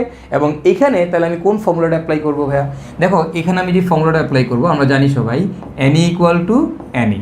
এখন NA = NA কী করবা তুমি, দেখো কার সাথে কার বিক্রিয়া করছো, ক্যালসিয়াম সালফেটের সাথে সোডিয়াম কার্বনেটের না, তাহলে এক পাশে লিখবা তুমি ক্যালসিয়াম সালফেট, আরেক পাশে লিখবা তুমি সোডিয়াম কার্বনেট, সিম্পল, ওকে। এবং এইটা আমরা হচ্ছে আমাদের যখন পরিমাণগত রসায়নে দেখবো, তখন দেখবো তুমি খালি এইগুলোর ম্যাথই করতেছো, এবং এগুলোর কনসেপ্ট তোমার তখন আরও বেশি ক্লিয়ার হয়ে যাবে, কোনো প্যারানার দরকার নেই, ওকে ফাইন। তো এখন ধরো আমার তো এখানে ক্যালসিয়াম সালফেট ছিল, মানে স্থায়ী ক্ষরতা। এখন ধরো আমি এখানে বেসিক্যালি ক্যালসিয়াম আয়ন নিয়ে কাজ করতেছি, তাহলে তোমার যদি এখানে ক্যালসিয়াম 2+ থাকে, সেই ক্যালসিয়াম 2+-এর সাথে কে বিক্রিয়া করবে, সোডিয়াম কার্বনেট। আমি যে এখানে সোডিয়াম কার্বনেট ঢালছি, তাহলে ক্যালসিয়াম 2+ এখান থেকে সোডিয়ামটা বের করে দিবে, বের করে দিয়ে কি ক্যালসিয়াম কার্বনেট বানাবে, সেই ক্যালসিয়াম কার্বনেটে অদক্ষেপ করবে, আর আমরা দুইটা সোডিয়াম আয়ন পাবো।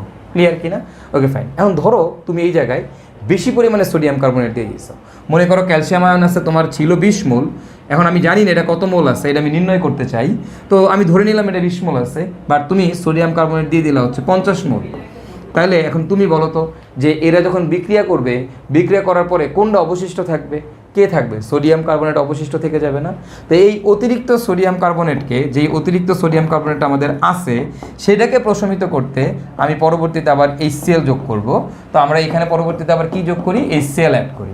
HCl অ্যাড করলে সেই HCl কি এর সাথে বিক্রিয়া করবে, বিক্রিয়া করলে এখানে আমাদের কি তৈরি করবে, 2 অণু সোডিয়াম ক্লোরাইড, আর আমরা পাবো হচ্ছে কার্বন ডাইঅক্সাইড, আর আমরা পাবো হচ্ছে কি পানি, সিম্পল, ওকে ফাইন। তাহলে দেখো আমি যখন ক্ষরতা নির্ণয় করতেছি, ক্ষরতা নির্ণয় করতে গিয়ে আমি যে জিনিসটা দেখলাম, সেটা কি দেখলাম, যে ভাই আমরা ফার্স্টে অতিরিক্ত পরিমাণ কি করি, সোডিয়াম কার্বনেট অ্যাড করি। সেই অতিরিক্ত পরিমাণ সোডিয়াম কার্বনেট ফার্স্ট কাজ হচ্ছে সম্পূর্ণ ক্যালসিয়াম আয়নটাকে অদক্ষিপ্ত করে ফেলা। তারপরে যেই অতিরিক্ত পরিমাণ সোডিয়াম কার্বনেট অ্যাড করছো, সেটা কতটুকু অতিরিক্ত সেটা বের করার জন্য আমরা পরবর্তীতে HCl অ্যাড করি। সেই HCl এর সাথে সোডিয়াম কার্বনেট আবার বিক্রিয়া করে সোডিয়াম ক্লোরাইড, কার্বন ডাইঅক্সাইড, পানি তৈরি করে, ওকে। এটা হচ্ছে আমাদের বিক্রিয়া, বেসিক বিক্রিয়া। এবং এইখানে তুমি যদি এই সোডিয়াম কার্বনেটের পরিমাণ জানো, তুমি যদি HCl এর পরিমাণ জানো, তাহলে ক্যালকুলেশন করে তুমি এখান থেকে এই ক্যালসিয়াম আয়নের পরিমাণ বের করে ফেলতে পারবা। আমি তো ধরে নিয়েছিলাম এখানে 20 মোল, তো এইটা আসলে 20 মোল না কত মোল এটা আমি জানি না, এটাই হচ্ছে আমরা এখান থেকে বের করি, এই জিনিসটাই আমরা বের করব। ধরো এই ক্যালসিয়াম আয়ন আছে আমাদের X মোল, তো এই এক্স এর মান বের করে হচ্ছে আমাদের উদ্দেশ্য, কতটুকু ক্যালসিয়াম আয়ন আছে। তো তুমি সেটা কীভাবে করবা ভাইয়া, খেয়াল করো এটা আমরা কীভাবে করবো, খুবই সিম্পল। তুমি বলো তো ভাইয়া, এখানে সোডিয়াম কার্বনেট এই বিক্রিয়াতেও আছে, সোডিয়াম কার্বনেট এই বিক্রিয়াতেও আছে। তো ভাই এখন দেখো খেয়াল করো, এখানে আমাদের মানে এক সোডিয়াম কার্বনেট এখানে কার কার সাথে বিক্রিয়া করতেছে, ক্যালসিয়াম 2 প্লাস আবার কি HCl। তাহলে এটার জন্য আমার ফর্মুলাটা কী লিখবো, দেখো আমরা লিখবো Ne equal to Ni, right. এখন দেখো Ne ইকুয়াল টু Ni, এক পাশে কারে রাখবা, এই যে সোডিয়াম কার্বনেট, এই সোডিয়াম কার্বনেট বিক্রিয়া করতেছে, তাহলে সোডিয়াম কার্বনেটকে এক পাশে রাখবো। এখন সোডিয়াম কার্বনেট কার কার সাথে বিক্রিয়া করতেছে, ক্যালসিয়ামের সাথেও করতেছে, আবার কি HCl এর সাথেও করতেছে।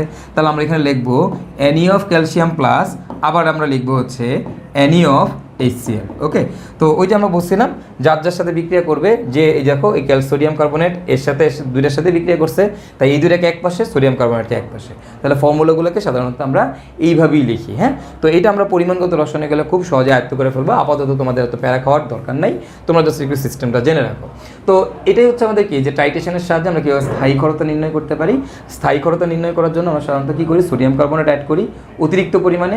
সেই সোডিয়াম কার্বনেট আমাদের ক্যালসিয়াম কার্বনেটের অদক্ষেপ তৈরি করে। তো এই অদক্ষেপ তৈরি করার পরে উপরে যে পানিটা থাকে সেখানে আমাদের কিন্তু, যেহেতু এটা অতিরিক্ত যোগ করছো, তাহলে এটা কি আছে, এটা বেশি পরিমাণে আছে।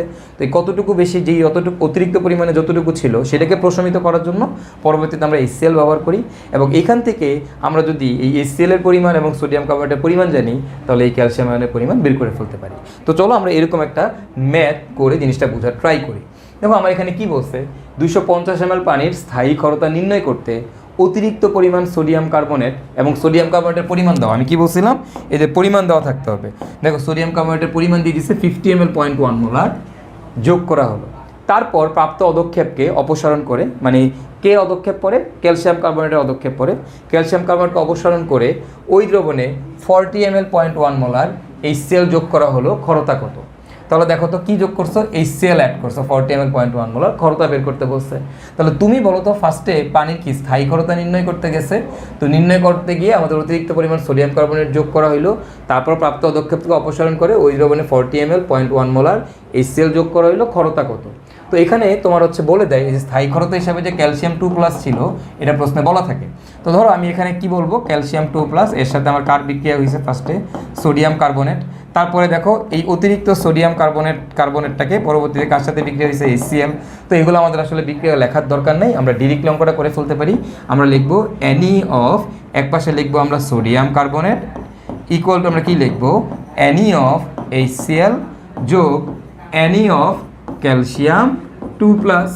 তো এবার একটু আসো, এই সোডিয়াম কার্বনেটে কী দেওয়া, আয়তন আর ঘনমাত্রা দেওয়া আছে।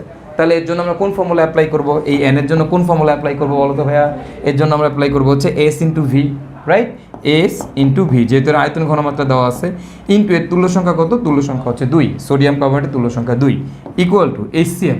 HCl এর কী দেওয়া আছে দেখো তো, আয়তন দেওয়া, ঘনমাত্রা দেওয়া। তাহলে এর জন্য আমরা অ্যাপ্লাই করবো S into V into HCl এর তুল্য সংখ্যা হচ্ছে 1 যোগ ক্যালসিয়াম 2 প্লাস। বলো তো ক্যালসিয়াম 2 প্লাসের জন্য আমরা কী বের করবো, তুমি যখন ক্ষরতা বের করো, ক্ষরতা বের করতে গেলে এদের এই আয়নগুলোর কী জানা লাগে, ভর জানা লাগে। তাহলে আমরা এদের ভর বের করবো, ভর কি W/m ইন্টু এটার তুল্য সংখ্যা কত 2। এবার ভ্যালুগুলো বসায় দাও, দেখো এটার ভ্যালু দেওয়া আছে 0.1 ইন্টু 50 ml আছে, লিটারে নেওয়া লাগবে, তাহলে 10⁻³ ইন্টু 2 ইকুয়াল টু এর ঘনমাত্রা কত দেওয়া হয় দেখো তো, 0.1 ইন্টু 40, এটাও ml আছে, তাহলে এটাকে লিটারে নেওয়া লাগবে 10⁻³ যোগ W বাই, এই যে দেখো ক্যালসিয়ামের আণবিক ভর কত 40 ইন্টু হচ্ছে 2, এখান থেকে ক্যালকুলেশন করলে তুমি কিন্তু W এর পরিমাণ পেয়ে যাবা। আমার সে পাইলাম W বাক্স গ্রাম ক্যালসিয়াম 2 প্লাস আছে। ওকে, তাহলে আমার 100 গ্রাম ক্যালসিয়াম 2 প্লাস আছে। তো আমাকে এবার ক্ষরতা বের করতে হবে, তো এটাকে কি গ্রামে রাখবো ক্ষরতা বের করার জন্য, নাকি মিলিগ্রামে নিয়ে যাব, মিলিগ্রাম। তাহলে আমি লিখলাম 100 মিলিগ্রাম ক্যালসিয়াম 2 প্লাস আছে, গুড ফাইন। এখন আসো আমি মিলিগ্রামে নিয়ে গেলাম, ক্যালসিয়াম 2 প্লাসের পরিমাণ বের করে ফেললাম। ওকে, এখন এই যে 100 মিলিগ্রাম ক্যালসিয়াম 2 প্লাস আছে, সেটা কততে আছে বলো তো, 250 ml পানিতে আছে। বাট তুমি বলো তো তোমার এটা কত লিটারে লাগবে, 1 লিটার। তাহলে এটাকে 1 লিটারে কনভার্ট করতে হবে। তো কিভাবে করব আমরা, 250-এ আছে আমাদের 100 মিলিগ্রাম, তাহলে আমাদের 1000 ml আছে কত, তো আমরা খুব সহজেই কিন্তু এটা বের করে ফেলতে পারবো কত মিলিগ্রাম। এখন ক্ষরতা তুমি বের করবা, তো ক্যালসিয়াম 2+ আছে, ক্যালসিয়াম 2+ কি ক্ষরতা না, এটাকে ক্যালসিয়াম কার্বনেটে কনভার্ট করতে হবে। তাহলে বলো তো ক্যালসিয়াম 2+ থেকে কার্বনেটে যাই, তাহলে কী করতে হবে 50/20 ইন্টু ক্যালসিয়াম 2+, তার মানে আমাদের কী হবে 50/20 ইন্টু হচ্ছে আমাদের এই যে বাক্সটা, এই বাক্সটা তুমি এখানে বসায় দাও, বসায় দিলে আমার ডিরেক্টলি অ্যান্সার চলে আসবে বাক্স ppm অ্যাজ ক্যালসিয়াম কার্বনেট। ওকে, তাহলে দেখো আমি কিন্তু এই অঙ্কটা করে ফেলতে পারতেছি। খুবই সহজ একটা ম্যাথ, খুবই সহজ একটা ম্যাথ, সিম্পল ম্যাথ বাট একটু কনসেপচুয়াল। হ্যাঁ, একটু কনসেপচুয়াল ম্যাথ, এবং এই ম্যাথগুলো কিন্তু আমাদের ইঞ্জিনিয়ারিং অ্যাডমিশন টেস্টের জন্য অনেক অনেক অনেক বেশি ইম্পর্ট্যান্ট। বাট এই ম্যাথটা আমাদের কিন্তু ভাইয়া ভার্সিটি অ্যাডমিশনের জন্য একেবারেই ইম্পর্ট্যান্ট না। তো আমরা আমাদের আরেকটা প্রবলেম দেখি, এই যে এই প্রবলেমটা সিমিলার টাইপের একটা প্রবলেম, একই জিনিস একই ম্যাথ। তো এই ম্যাথটাতে আমরা কিভাবে করব এটা তোমরা নিজেরাই বাসায় ট্রাই করবা, এটা আমি করে দিচ্ছি না। বাট এখানে একটা টুইস্ট আছে, টুইস্টটা কি খেয়াল করো।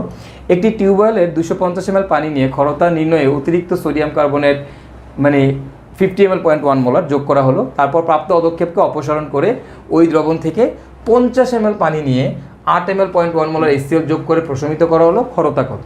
তো ওই আগের মতোই আগের ম্যাথ, ঠিক আছে। 250 ml টিউবওয়েলের পানি নিচ্ছ, সোডিয়াম কার্বনেট অ্যাড করছো, তাহলে কী হবে বলো তো ভাইয়া। আমার এখানে যে নিয়ে যে ক্ষরতা, ক্ষরতা মানে কি ক্যালসিয়াম 2+। ওকে, এটা কোশ্চেনে বলা থাকে, এখানে আমি লিখি নাই ভুলে, কোশ্চেন এটা বলা থাকবে সোডিয়াম কার্বনেট যোগ করা হলো। তো প্রাপ্ত পদক্ষেপকে অপসারণ করে ওই দ্রবণ থেকে 50 ml পানি নিয়ে 8 ml 0.1 মোলার HCl যোগ করে প্রশমিত করা হলো, ক্ষরতা কত। আগের ম্যাথটাই সেম ম্যাথ, আগে 250 ml পানি ছিল, তার মধ্যে তুমি সোডিয়াম কার্বনেট অ্যাড করছো, ক্যালসিয়াম কার্বনেট অধক্ষিপ্ত হয়ে গেছে, তাহলে উপরে কত ml পানি আছে 250 ml পানি, সেইটাকে সেখান থেকে 50 ml নিয়ে তুমি হচ্ছে প্রশমন করতে 8 ml 0.1 মোলার HCl লাগছে। তাহলে 50 ml এর জন্য লাগছে 8 ml 0.1 molar HCl। Sodium carbonate তো আমি জানি, সোডিয়াম কার্বনেট আমার দেওয়াই আছে কত বলো তো, দেওয়া আছে হচ্ছে 50 ml 0.1 মোলার। আর আমার HCl কতটুকু আছে দেখো, HClটা একটু বোঝার ট্রাই করো। 50 ml এর জন্য 8 ml 0.1 মোলার HCl, তাহলে 250 ml এর জন্য কত হবে বলো তো, 250 ml এর জন্য কত হবে, এর 5 গুণ বেশি হবে, তার মানে এর জন্য হবে 40 ml 0.1 মোলার। দ্যাটস ইট, আগের ম্যাথটাই, অঙ্কটার অ্যান্সার সেম, সব কিছু সেম, বাকি সব কিছু সেম, জাস্ট এখানে 50 ml এর জন্য 8 ml লাগছে, আর তাহলে 250 ml এর জন্য কত লাগবে 40 ml।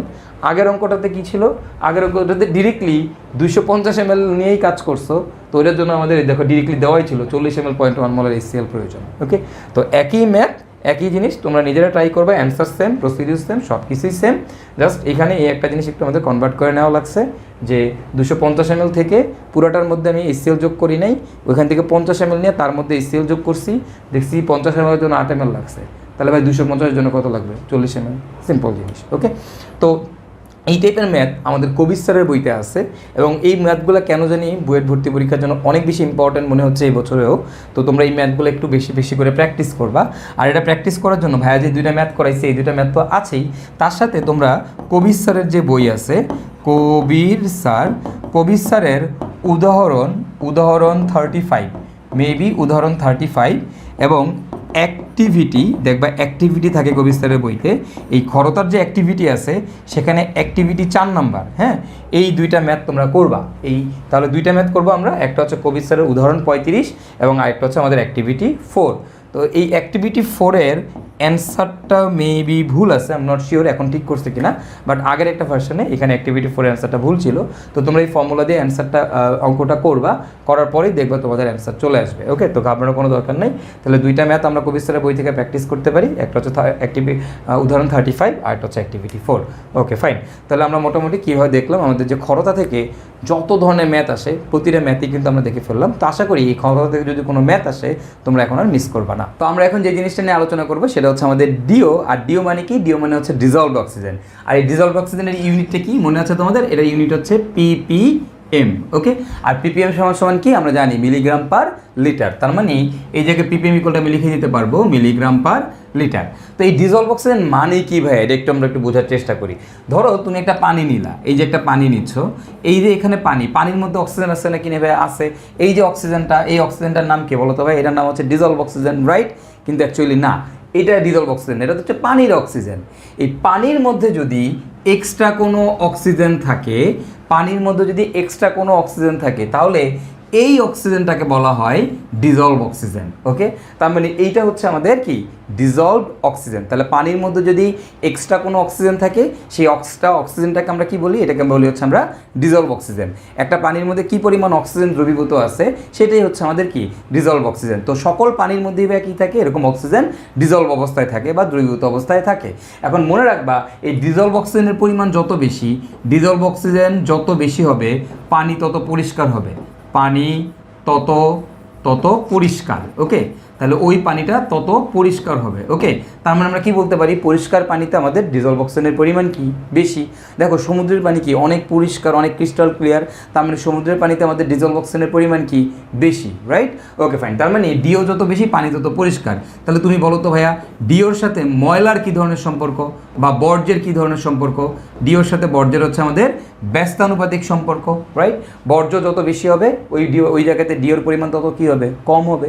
তাহলে এখন তুমি বলো তবে আমাদের যে বুড়িগঙ্গার পানি আছে, আমাদের বুড়িগঙ্গার পানিতে ভাইয়া বর্জ্যের পরিমাণ কি বেশি, তাহলে ওইখানে ডিওর পরিমাণ কি কম।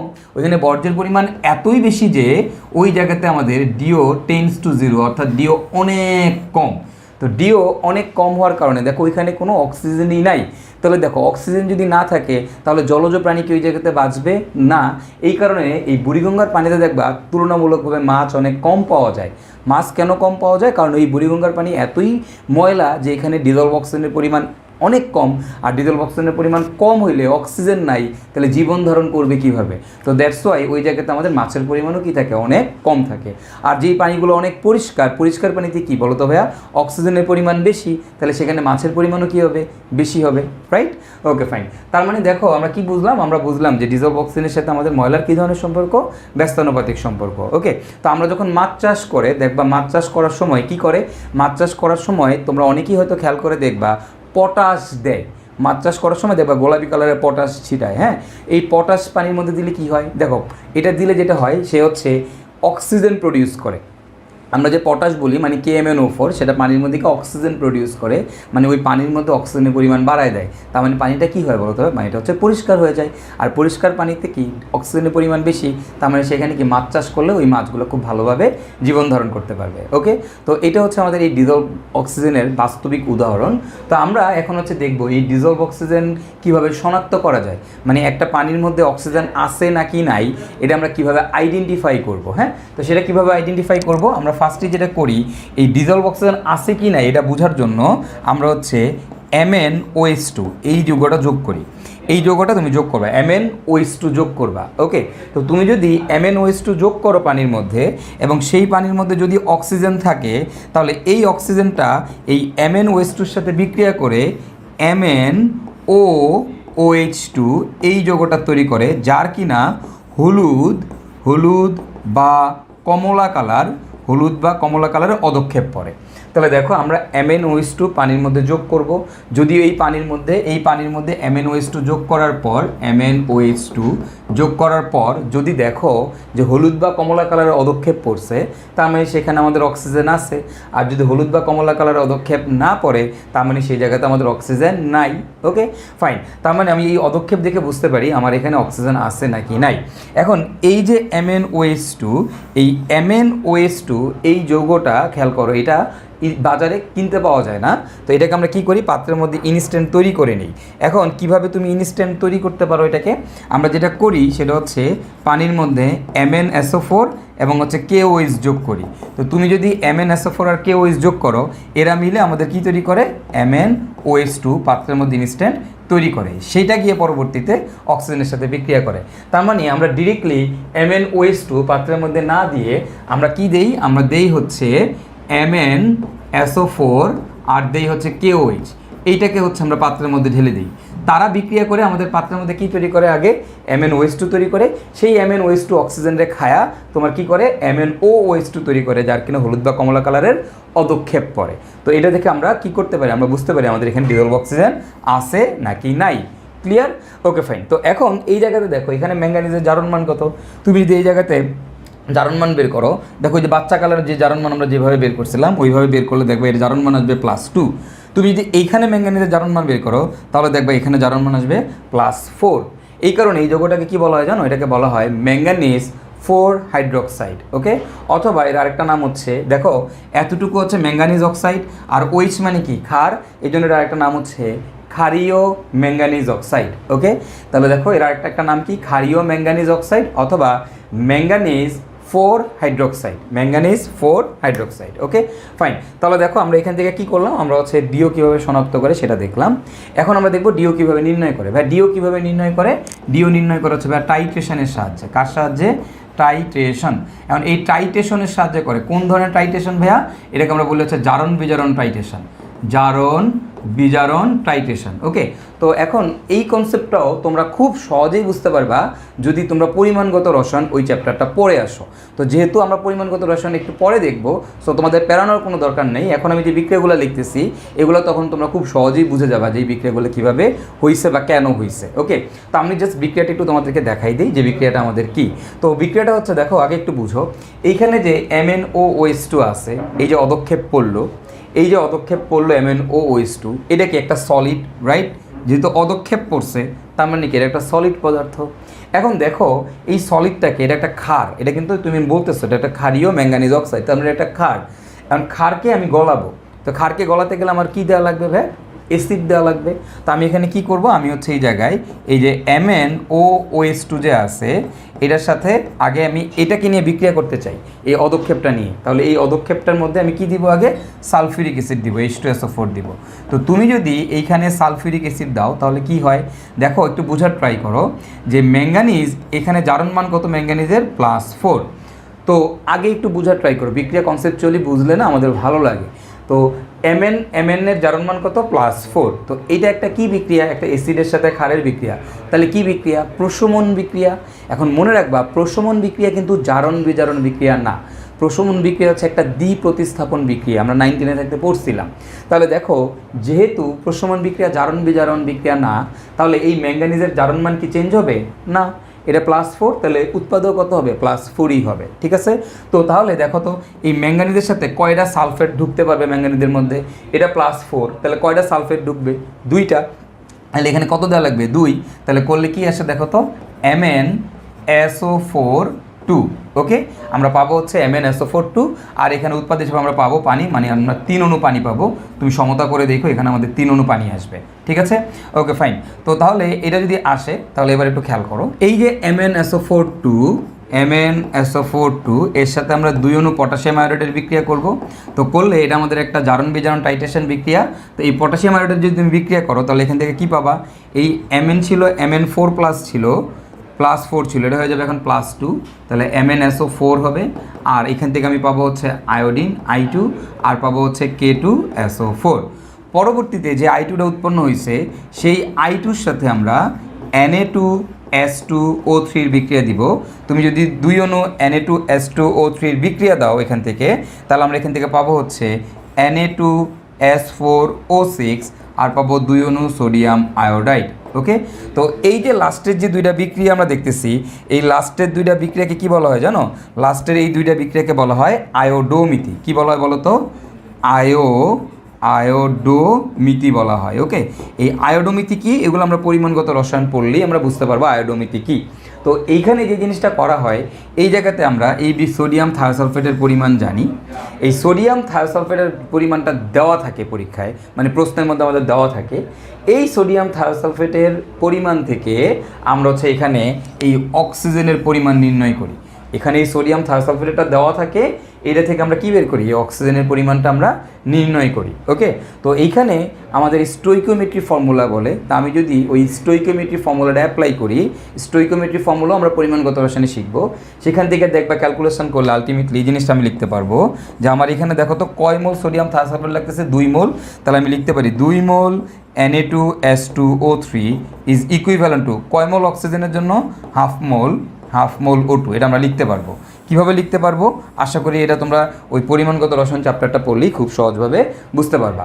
এবং এই যে লাইনটা, এই লাইনটাকে কাজে লাগাই আমরা হচ্ছে এখন ম্যাথগুলো সলভ করব, ঠিক আছে? তো তাহলে আমি একটু তোমাদেরকে আরেকবার একটু বলে দিই যে আমাদের ফার্স্ট কাজ কি, আমরা কীভাবে ডিও শনাক্ত করব। ডিও শনাক্ত করার জন্য আমাদের MnOH2 লাগে। MnOH2 আমরা বাজারে কিনতে পাই না, পাত্রের মধ্যে ইনস্ট্যান্ট তৈরি করে নিই। কীভাবে? ম্যাঙ্গানিজ সালফেটের সাথে KOH এর বিক্রিয়া করায়, তারপরে এটাকে যখন পানির মধ্যে ঢেলে দেই তখন সেখানে পানির মধ্যে যদি এক্সট্রা অক্সিজেন থাকে, মানে ডিওজলভ অক্সিজেন থাকে, তাহলে তার সাথে বিক্রিয়া করে MnOH2 হলুদ বা কমলা কালারের অদক্ষেপ তৈরি করে। এখন এই যে অদক্ষেপটা পাইলাম, এই অদক্ষেপটা নিয়ে পরবর্তীতে আমরা টাইট্রেশন করি। সো টাইট্রেশন করে আমরা অক্সিজেনের পরিমাণ নির্ণয় করি। এখন সেই টাইট্রেশনে ফার্স্টে কী করতে হবে, যেহেতু এটা একটা আমাদের ক্ষার, তো এইটাকে আমরা ফার্স্টে অ্যাসিড দিয়ে প্রশমিত করব, করলে MnSO4 পাবো। সেই MnSO4 সাথে আমরা হচ্ছে এবার আয়োডোমিতি দিব। আয়োডোমিতি কি? পটাশিয়াম আয়োডেট যোগ করব। পটাশিয়াম আয়োডেট যোগ করলে আমাদের আয়োডিন বিমুক্ত হবে। সেই আয়োডিনের সাথে পরে এই সোডিয়াম থায়োসালফেটের বিক্রিয়া দিলে Na2S4O6 মানে সোডিয়াম থায়োসালফেট আর হচ্ছে কি তৈরি হয়, NaI সোডিয়াম টেট্রাথায়োনেট আর হচ্ছে সোডিয়াম আয়োডাইড তৈরি হয়। তো এইখানে আমাদের এই সোডিয়াম থায়োসালফেটের পরিমাণটা আমরা জানি, এটাকে বলা হয় প্রমাণ দ্রবণ বা এর ঘনমাত্রা আমরা জানি। এইটার সাহায্যে আমরা কি করব ভাই, আমরা হচ্ছে আমাদের এই অক্সিজেনের পরিমাণ নির্ণয় করব। তো এখান থেকে আমরা যে ইকুয়েশনটা দাঁড় করাতে পারি সেটা কি, 2 মোল sodium thiosulphate is equivalent to 1/2 mole oxygen. এবং এইটা দিয়েই আমরা কি করব, আমরা হচ্ছে ডিজলভ অক্সিজেন বা ডিওর পরিমাণ নির্ণয় করব। এখন এইখানে যে জিনিসটা একটু খেয়াল করো, এই যে মেথডটা আমি মাত্র তোমাদেরকে আলোচনা করলাম যে ডিও কীভাবে শনাক্ত করে বা ডিও কীভাবে নির্ণয় করে, হ্যাঁ, এই যে যতগুলো বিক্রিয়া আছে এই সবগুলা বিক্রিয়াকে একত্রে কী বলা হয় জানো, একত্রে বলা হয় উইঙ্কলার মেথড। এটাকে একত্রে বলা হয় উইঙ্কলার মেথড, ওকে? এবং এই যে উইঙ্কলার মেথড এটা অনেক অনেক অনেক বেশি ইম্পর্ট্যান্ট এই বছর বুয়েট ভর্তি পরীক্ষার জন্য। এটা রিটেনে তোমাদের আসতে পারে, ইঞ্জিনিয়ারিং ইউনিভার্সিটির ভর্তি পরীক্ষার জন্য এটা অনেক বেশি ইম্পর্ট্যান্ট। তোমাকে বলতে পারে যে উইঙ্কলার মেথডের বিক্রিয়াগুলো লেখো বা উইঙ্কলার মেথড কি এটা ডিসক্রাইব করো, তখন তোমাকে হচ্ছে এই বিক্রিয়াগুলো সবগুলো বিক্রিয়া লেখা লাগবে, ঠিক আছে? তো আশা করি উইঙ্কলার মেথড আসলে আমরা এখন পারবো, আমাদের কোনো প্যারা হবে না। এবং এই বিক্রিয়াটা অনেক ইম্পর্ট্যান্ট, অনেক বেশি ইম্পর্ট্যান্ট। সো এটা তোমরা খুব ভালো করে বুঝে হচ্ছে পড়ে ফেলবা। আর তোমাদের যদি এই জায়গাতে কনফিউশন লাগে, এটা নিয়ে কনফিউশন হওয়ার কোনো দরকার নাই। এটা হচ্ছে আমরা পরিমাণগত রসায়নে যখন আয়োডোমিতি পড়বো তখন এগুলো তোমাদের কাছে ডাল ভাত হয়ে যাবে। তো চলো আমরা একটু দেখি যে এই লাইনটাকে ব্যবহার করে কীভাবে আমরা ডিজলভ অক্সিজেনের পরিমাণ নির্ণয় করতে পারি, মানে কীভাবে আমরা এই অক্সিজেনটার পরিমাণ নির্ণয় করতে পারি। তো দেখো এখানে আমি লিখতে পারি 2 মোল sodium thiosulphate is equivalent to 1/2 mole oxygen. এটা আমরা জানি, আগের লাইন থেকে দেখে আসছি। তো এখন এখান থেকে আমি লিখতে পারি না ভাই, দেখো তো 1 mole sodium thiosulphate is equivalent to কত হবে বলো তো ভাই? এখানে আমি লিখতে পারি না 1/4 মোল অক্সিজেন। ঐকিক নিয়ম করে দাও, 1/4 মোল অক্সিজেন। আর দেখো তো 1/4 মোল অক্সিজেন মানে কি, 1/4 ইন্টু 1 মোল অক্সিজেন মানে কি 32 গ্রাম অক্সিজেন। তাহলে এটাকে গ্রামে কনভার্ট করে নিলাম, 32 গ্রাম অক্সিজেন। সেখান থেকে দেখো আমি লিখতে পারি কত গ্রাম অক্সিজেন বলো তো, 8 গ্রাম অক্সিজেন। দেখো তো 8 গ্রাম। আমার যখন আমি ডিজলভ অক্সিজেন বের করতে যাই, ডিওর ইউনিট কি, ppm মানে কি মিলিগ্রাম পার লিটার।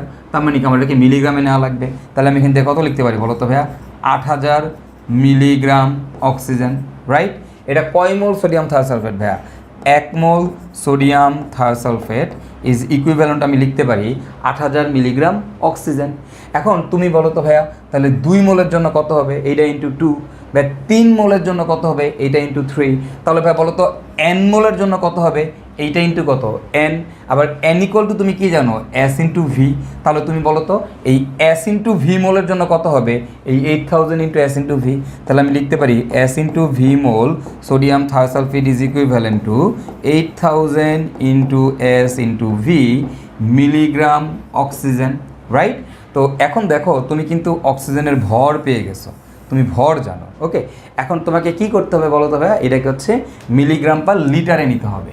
তো মিলিগ্রাম পার লিটারে নিলেই আমি কিন্তু দেখো আমি অক্সিজেনের পরিমাণ জানি, তো এটাকে মিলিগ্রাম পার লিটারে কনভার্ট করলে আমি ডিও পেয়ে যাবো। তাহলে দেখো তো আমাদের ডিজলভ অক্সিজেনটা কী হবে, আমাদের ডিজলভ অক্সিজেন হবে এই দেখো 8000 into S into V divided by, খেয়াল করো এটা তো মিলিগ্রাম, এখন নিচে লিটার লাগবে, তার মানে নিচেকে আয়তন দিয়ে ভাগ করতে হবে। তার মানে নিচে হচ্ছে আমরা আয়তন দিয়ে ভাগ করে দিব, ডিভাইডেড বাই এক্স। এখানে এক্স কি একটু এক্সট্রা লিখে রাখো, এটা হচ্ছে নমুনার আয়তন, মানে স্যাম্পলের আয়তন, নমুনার আয়তন। তাহলে এটা হচ্ছে আমাদের ফর্মুলা, এবং ডিরেক্টলি এটার ইউনিট হয়ে যাবে ppm। এই ফর্মুলা অ্যাপ্লাই করলে ডিরেক্টলি ইউনিট কী হবে, ppm। এবং এই জায়গাতে একটা মজার জিনিস মনে রাখবা, এইখানে নমুনার আয়তন যদি মিলিলিটারে বসাও, এই জায়গার ভিটাও মিলিলিটারে বসাবা, নমুনার আয়তন যদি লিটারে বসাও তাহলে এই জায়গায় ভিটাও লিটারে বসাবা, ঠিক আছে? তাহলে আর কোনো সমস্যা নাই। ওকে, তাহলে এইটা হচ্ছে কার ফর্মুলা বলো তো? এটা হচ্ছে আমাদের ডিজলভ অক্সিজেনের ফর্মুলা। তো আমরা এই ফর্মুলাটা অ্যাপ্লাই করে হচ্ছে আমরা ডিজলভ অক্সিজেনের পরিমাণ নির্ণয় করব। বাট এই জায়গাতে একটা ইন্টারেস্টিং জিনিস একটু মনে রাখো আগে, বলো তো এই যে SRV এটা কার ইনফরমেশান বলো তো? বলো 1 mole sodium thiosulphate equal to 8000 milligram oxygen. তাহলে বলো তো S into V mole sodium thiosulphate, তাহলে এই S ইন্টু ভি কার ইনফরমেশান? সোডিয়াম থায়োসালফেটের ইনফরমেশান। ওকে, তো এই মানগুলো আমাদের দেওয়া থাকবে, নমুনার মান আমাদের দেওয়া থাকবে, আমরা হচ্ছে জাস্ট ফর্মুলার মধ্যে বসাই হচ্ছে আমরা আমাদের ডিজলভ অক্সিজেন বের করে ফেলবো। চলো আমরা একটা ম্যাথ দেখি। দেখো এখানে আমাদের কি বলছে, ম্যাথটা খুবই সহজ। কি বলছে দেখো, কোনো জলাশয়ের 1 লিটার পানির ডিও নির্ণয়ের জন্য ওই পানি থেকে 100 ml নমুনা নিয়ে, তার মানে আমার নমুনার আয়তন দেওয়া আছে 100 ml নিয়ে, এর মধ্যে আয়োডিন লবণ যোগ করে বিমুক্ত আয়োডিনকে টাইট্রেট করতে, তোমরা জানো আয়োডিন যোগ করে বিমুক্ত আয়োডিনকে টাইট্রেট করতে 0.00014 মোলার এবং 7.5 ml সোডিয়াম থায়োসালফেটের প্রয়োজন। তার মানে দেখো আমার সোডিয়াম থায়োসালফেটের আয়তন ঘনমাত্রা দেওয়া আছে, তোমাকে বলছে ডিজলভ অক্সিজেন বা ডিও কত। তাহলে বা ডিও ইকুয়াল টু কি আমরা জানি, ডিও ইকুয়াল টু হচ্ছে আমাদের S into V into 8000 divided by কত বলো তো ভাই? ডিভাইডেড বাই হচ্ছে এক্স। তো বসাই দাও, এস এর ভ্যালু কত বলে দিছে 0.0114 ভাইয়া, ইন্টু ভি এর মান কত 7.5 মিলিলিটারই রাখলাম, ইন্টু কত 8000 ডিভাইডেড বাই নিচে হবে এক্স, এক্সের মান কত নমুনার আয়তন, তাহলে এটাকে যদি মিলিলিটারে রাখছো তাহলে নমুনাটাকেও কি মিলিলিটারে রেখে দিবা, রাখলে আমরা ডিরেক্টলি অ্যান্সার চলে আসবে এত ppm। জাস্ট দ্যাটস ইট, শেষ। ক্যালকুলেশন করে যে মান আসবে সেটাই হবে আমাদের অ্যান্সার। দেখছো কত সহজে আমরা হচ্ছে অঙ্কগুলো করে ফেলতে পারতেছি। তো এটা হচ্ছে আমাদের এই কনসেপচুয়ালি যদি আমরা একটু এই ক্যালকুলেশনটুকু করে রাখি তাহলে আমরা খুব সহজেই কিন্তু এই ফর্মুলার মধ্যে অ্যাপ্লাই করে আমরা হচ্ছে ফর্মুলাটা অ্যাপ্লাই করে আমরা এই অঙ্কগুলো করে ফেলতে পারবো। তো আমরা মোটামুটি ডিজলভ অক্সিজেন সম্পর্কে একটা আইডিয়া পেলাম, ডিজলভ অক্সিজেন কী জিনিস। এখন আমরা যেটা দেখবো সেটা হচ্ছে আমাদের বিওডি কী জিনিস। বিওডি কী ভাই? বিওডি হচ্ছে biochemical oxygen demand. And biochemical oxygen ডিমান্ডের আমাদের ইউনিটটা কি আমরা জানি ppm, রাইট? বা আমি কি বলতে পারি মিলিগ্রাম পার লিটার। এখন বিওডি মানে কি আগে একটু বুঝো, বিওডি মানে কি? বিওডি মানে হচ্ছে দেখো যে আমাদের যে আমরা জানি আমাদের এই যে বর্জ্য আছে, এই বর্জ্যগুলাকে পানির মধ্যে যে বর্জ্যগুলো থাকে এই বর্জ্যগুলোকে আমরা নষ্ট করতে চাই। তাহলে বর্জ্যগুলোকে কীভাবে নষ্ট করব? এই বর্জ্যগুলো অক্সিজেনের সাথে বিক্রিয়া করে, অক্সিজেন দিয়ে যদি আমি এদেরকে জারণ করি তাহলে এরা হচ্ছে আমাদের কার্বন ডাইঅক্সাইড আর কিসে পরিণত হয়? পানিতে পরিণত হয়।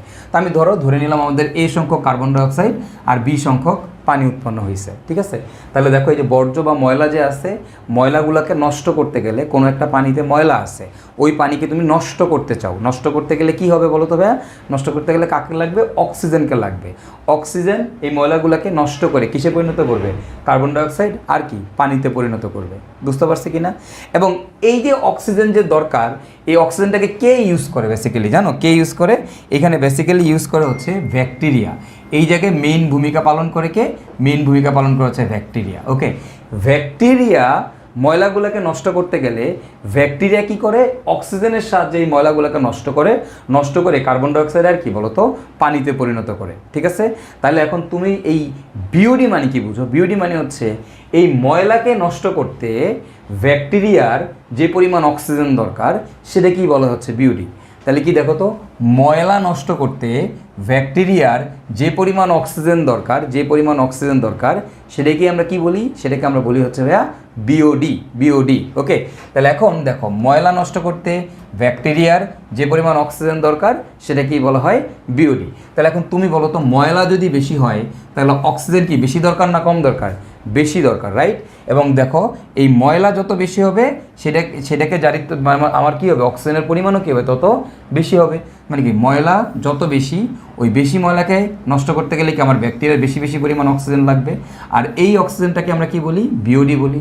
তার মানে আমি কি বলতে পারি না যে আমার যে বর্জ্য আছে এই বর্জ্যর সাথে আমার বিওডির সমানুপাতিক সম্পর্ক বলতে পারি আমরা, রাইট? বর্জ্যের সাথে বিওডির কি সমানুপাতিক সম্পর্ক, বর্জ্য যত বেশি বিওডি তত বেশি, বিওডি মানে কি অক্সিজেনের চাহিদা তত বেশি। এবং দেখো এই যে বিওডি তুমি একটু খেয়াল করো, বর্জ্যের সাথে একটু আগে দেখে আসছো, বর্জ্যের সাথে ডিজলভ অক্সিজেনের কী ধরনের সম্পর্ক, সমানুপাতিক সম্পর্ক নাকি ব্যস্তানুপাতিক সম্পর্ক, ব্যস্তানুপাতিক সম্পর্ক, রাইট। তার মানে আমি কি বলতে পারি, আমি বলতে পারি যেই জায়গাতে ময়লা বেশি সেই জায়গাতে আমাদের বিওডি বেশি, আর তোমরা এটাও জানো যেই জায়গাতে ময়লা বেশি ওই জায়গাতে ডিজলভ অক্সিজেনের পরিমাণ কি কম। ওকে, তো আমরা মোটামুটি এই কনসেপ্টটুকু যদি বুঝি তাহলে এখন একটু আমরা আরেকটা ছোট্ট জিনিস নিয়ে আলোচনা করব। তো সেই জিনিসটা কি একটু লক্ষ্য করো। এখানে ধরো তুমি একটা পানি নিলা, এই যেখানে পানি নিছো, পানি নেওয়ার পর এই জায়গাতে আমাদের ডিও আছে কি না, ডিও নির্ণয় করার জন্য তুমি এখানে সোডিয়াম থায়োসালফেট দিয়ে আগের মতো টাইট্রেশন করছো, করে তুমি দেখলা তোমার এখানে ডিও আসছে 10 ppm। ডিও কত ppm আসছে বলো তো, 10 ppm। তাহলে শুরুর দিন আমার 10 ppm অক্সিজেন ছিল, ডিও মানে কি 10 ppm অক্সিজেন ছিল। তাহলে আমি একটা ময়লা পানি নিছি, দেখলাম সেই ময়লা পানিতে 10 ppm অক্সিজেন আছে, টাইট্রেশন করে ক্যালকুলেশন করে দেখছি। এবার এখানে আমি কিছু পরিমাণ ব্যাকটেরিয়া যোগ করলাম, ব্যাকটেরিয়া যোগ করে এইটাকে বন্ধ করে দিলাম। তো তুমি যদি এটাকে বন্ধ করে দাও, বলো তো ব্যাকটেরিয়া গিয়ে কী করবে, ব্যাকটেরিয়া কি ময়লাগুলোকে নষ্ট করবে, এই পানির মধ্যে যে ময়লা আছে ময়লাগুলোকে নষ্ট করবে। বলো তো কাকে ইউজ করে ময়লাকে নষ্ট করে, ভাইয়া এখানে যে পরিমাণ অক্সিজেন আছে, ডিও আছে, এই অক্সিজেনগুলোকে ব্যবহার করে কি ময়লাগুলোকে নষ্ট করবে। তো আমি 5 দিন পর আমি আবারও এই পাত্রটা, ওই যেই পাত্রটা ছিল ঢাকনা বন্ধ করে রাখছো, 5 দিন ধরে বন্ধ করে রাখছো, তাহলে এই 5 দিন ধরে কী করছে, 5 দিন ধরে হচ্ছে ব্যাকটেরিয়া ময়লাগুলোকে নষ্ট করছে, কারে ব্যবহার করে, অক্সিজেনকে ব্যবহার করে। তো 5 দিন পর ওই পানিটাকে আবারও টাইট্রেশন করলাম, ওই সোডিয়াম থায়োসালফেট যোগ করে দেখলাম এইবার এই জায়গায় ডিজলভ অক্সিজেনের পরিমাণ হচ্ছে 2 ppm। তাহলে ডিজলভ অক্সিজেন আছে 2 ppm। তাহলে এর মানে কি বলো তো, আগে ছিল অক্সিজেন 10 ppm, এখন অক্সিজেন আছে 2 ppm। তাহলে কি করছে বলো তো, এই বাকি যে অক্সিজেনটা ছিল এই বাকি অক্সিজেনটা কই গেছে, বাকি অক্সিজেনটা কি ব্যাকটেরিয়া খায় ফেলাইছে না, কেন খাইছে, ময়লাগুলোকে নষ্ট করতে খাইছে, ইউজ করছে। তাহলে এই যে অক্সিজেনটা ইউজ করলো এটাই কি, এটাই হচ্ছে আমাদের কি বলো তো ময়লা নষ্ট করতে যে পরিমাণ অক্সিজেন লাগছে। আর ময়লা নষ্ট করতে যে অক্সিজেনটা লাগে সেটার নাম কি, সেটার নামই হচ্ছে আমাদের বিওডি। তার মানে আমি এখানে বলতে পারি না, সুতরাং আমার বিওডি কত বলো তো ভাইয়া, আমি এখানে বলতেই পারি আমার বিওডি কত, বিওডি হচ্ছে 10 - 2 মানে কত, 8 ppm, ইজেন্ট ইট, এটা তো বলাই যায়। এখন বলো তো 10 - 10 কি, প্রথম দিন ডে 1 এর ডিও, আর 2 কি বলো তো, 2 ছিল হচ্ছে আমাদের কি 5 দিন পর ডিও, রাইট। তার মানে কি ডিও 1 মাইনাস কি ডিও 5। তাহলে আমি কি বিওডি ইকুয়াল কি দাঁড়াইলো, ডিও 1 মাইনাস ডিও 5। হ্যাঁ, তো এখন একটা কথা মনে রাখবা সবসময় যে বিওডি অলওয়েজ 5 দিন হিসাব করে, সবসময় একটা ইউকে স্ট্যান্ডার্ড। বিওডি অলওয়েজ 5 দিন হিসাব করে, একটু লিখে রাখো, বিওডি অলওয়েজ 5 দিন হিসাব করে। এবং আরেকটা নোট লিখে রাখবা, বিওডি একটি প্রথম ক্রমবিক্রিয়া। তাহলে দুইটা নোট আমরা একটু লিখে রাখবো, একটা হচ্ছে বিওডি অলওয়েজ 5 দিন হিসাব করে, আর কি বিওডি একটা প্রথম ক্রমবিক্রিয়া। তাহলে এখন একটা জিনিসের বিওডি কীভাবে নির্ণয় করব, আমরা ফার্স্টে একটা পানি নিব, এই পানি ময়লা পানি নিলাম, নিয়ে তার ডিজলভ অক্সিজেনের পরিমাণ নির্ণয় করব, নির্ণয় করে দেখলাম যে ধরো ডিজলভ অক্সিজেনের পরিমাণ 10 ppm। এরপরের মধ্যে ব্যাকটেরিয়া দিব, ব্যাকটেরিয়া দিয়ে আমরা এটাকে সিল করে দিব, তারপরে সেটাকে 5 দিন ধরে বসায় রাখবো, 5 দিন পরে আবার ডিও মাপবো, মাপলে দেখলাম যে এর ডিও হচ্ছে আমাদের 2 ppm। তাহলে মাঝখানে যেই ডিওর অক্সিজেনগুলো তোমার কমে গেছে, এই অক্সিজেনগুলো কে ইউজ করছে, ব্যাকটেরিয়া ময়লাকে নষ্ট করতে ইউজ করছে। আর এই অক্সিজেনটাকে কী বলা হয়, এই অক্সিজেনটাকে বলা হয় হচ্ছে আমাদের বিওডি। ওকে ফাইন, তার মানে কি বিওডি ডেফিনেশন কী দাঁড়াইলো, বিওডি ডেফিনেশন থেকে আমরা লিখতে পারি এখন তাহলে বিওডির ফর্মুলাটা কী দাঁড়াইলো, বিওডির ফর্মুলা হলো ডিও 1 মাইনাস কি ডিও 5। তাহলে প্রথম দিনের ডিও মাইনাস কি 5 দিন পরের ডিও। এখন দেখো তো এখান থেকে আমি লিখতে পারি না, এই যে ডিজলভ অক্সিজেন বের করার মাত্র একটা ফর্মুলা দেখলাম না, যে কীভাবে বলো তো, এস ইন্টু ভি ইন্টু কত 8000 ডিভাইডেড বাই কত এক্স, মাইনাস আমি লিখতে পারি কি এস ইন্টু ভি ইন্টু কত 8000 ডিভাইড বাই কত এক্স, ওই যে সোডিয়াম থায়োসালফেট অ্যাড করে। তাহলে দেখো তো আমি এটাকে এই ফর্মুলাটা ইউজ করতে পারি, তাই না। এখন এইখানে আমি কি এখানে লিখতে পারি S1 V1 into 8000 divide by X, এটা কোন দিন, এটা হলো প্রথম দিনের information, minus S2 V2 into 8000 divide by X, এটা কোন দিন, এটা হচ্ছে আমাদের 5 দিন পরের ইনফরমেশান। ওকে, তাহলে দেখো আমি কিন্তু এই ফর্মুলাটা অ্যাপ্লাই করতে পারি, এবং এই ফর্মুলা অ্যাপ্লাই করে আমি কিন্তু খুব সহজেই আমি কী করে ফেলতে পারবো, আমি হচ্ছে বিওডির পরিমাণ নির্ণয় করে ফেলতে পারবো। ঠিক আছে, তাহলে মোটামুটি এই কনসেপ্টটাকে ইউজ করে আমরা বিওডির পরিমাণ নির্ণয় করব। তাহলে আমি একটু আরেকবার ফ্রেশ করে একটু লিখি, বিওডির ফর্মুলাটা কী ভাবে, বিওডি হচ্ছে আমাদের ডিও 1 প্রথম দিনের ডিও মাইনাস হচ্ছে আমাদের 5 দিন পরের ডিও, এখন প্রথম দিনের ডিও কীভাবে বের করে, সোডিয়াম থায়োসালফেট অ্যাড করে।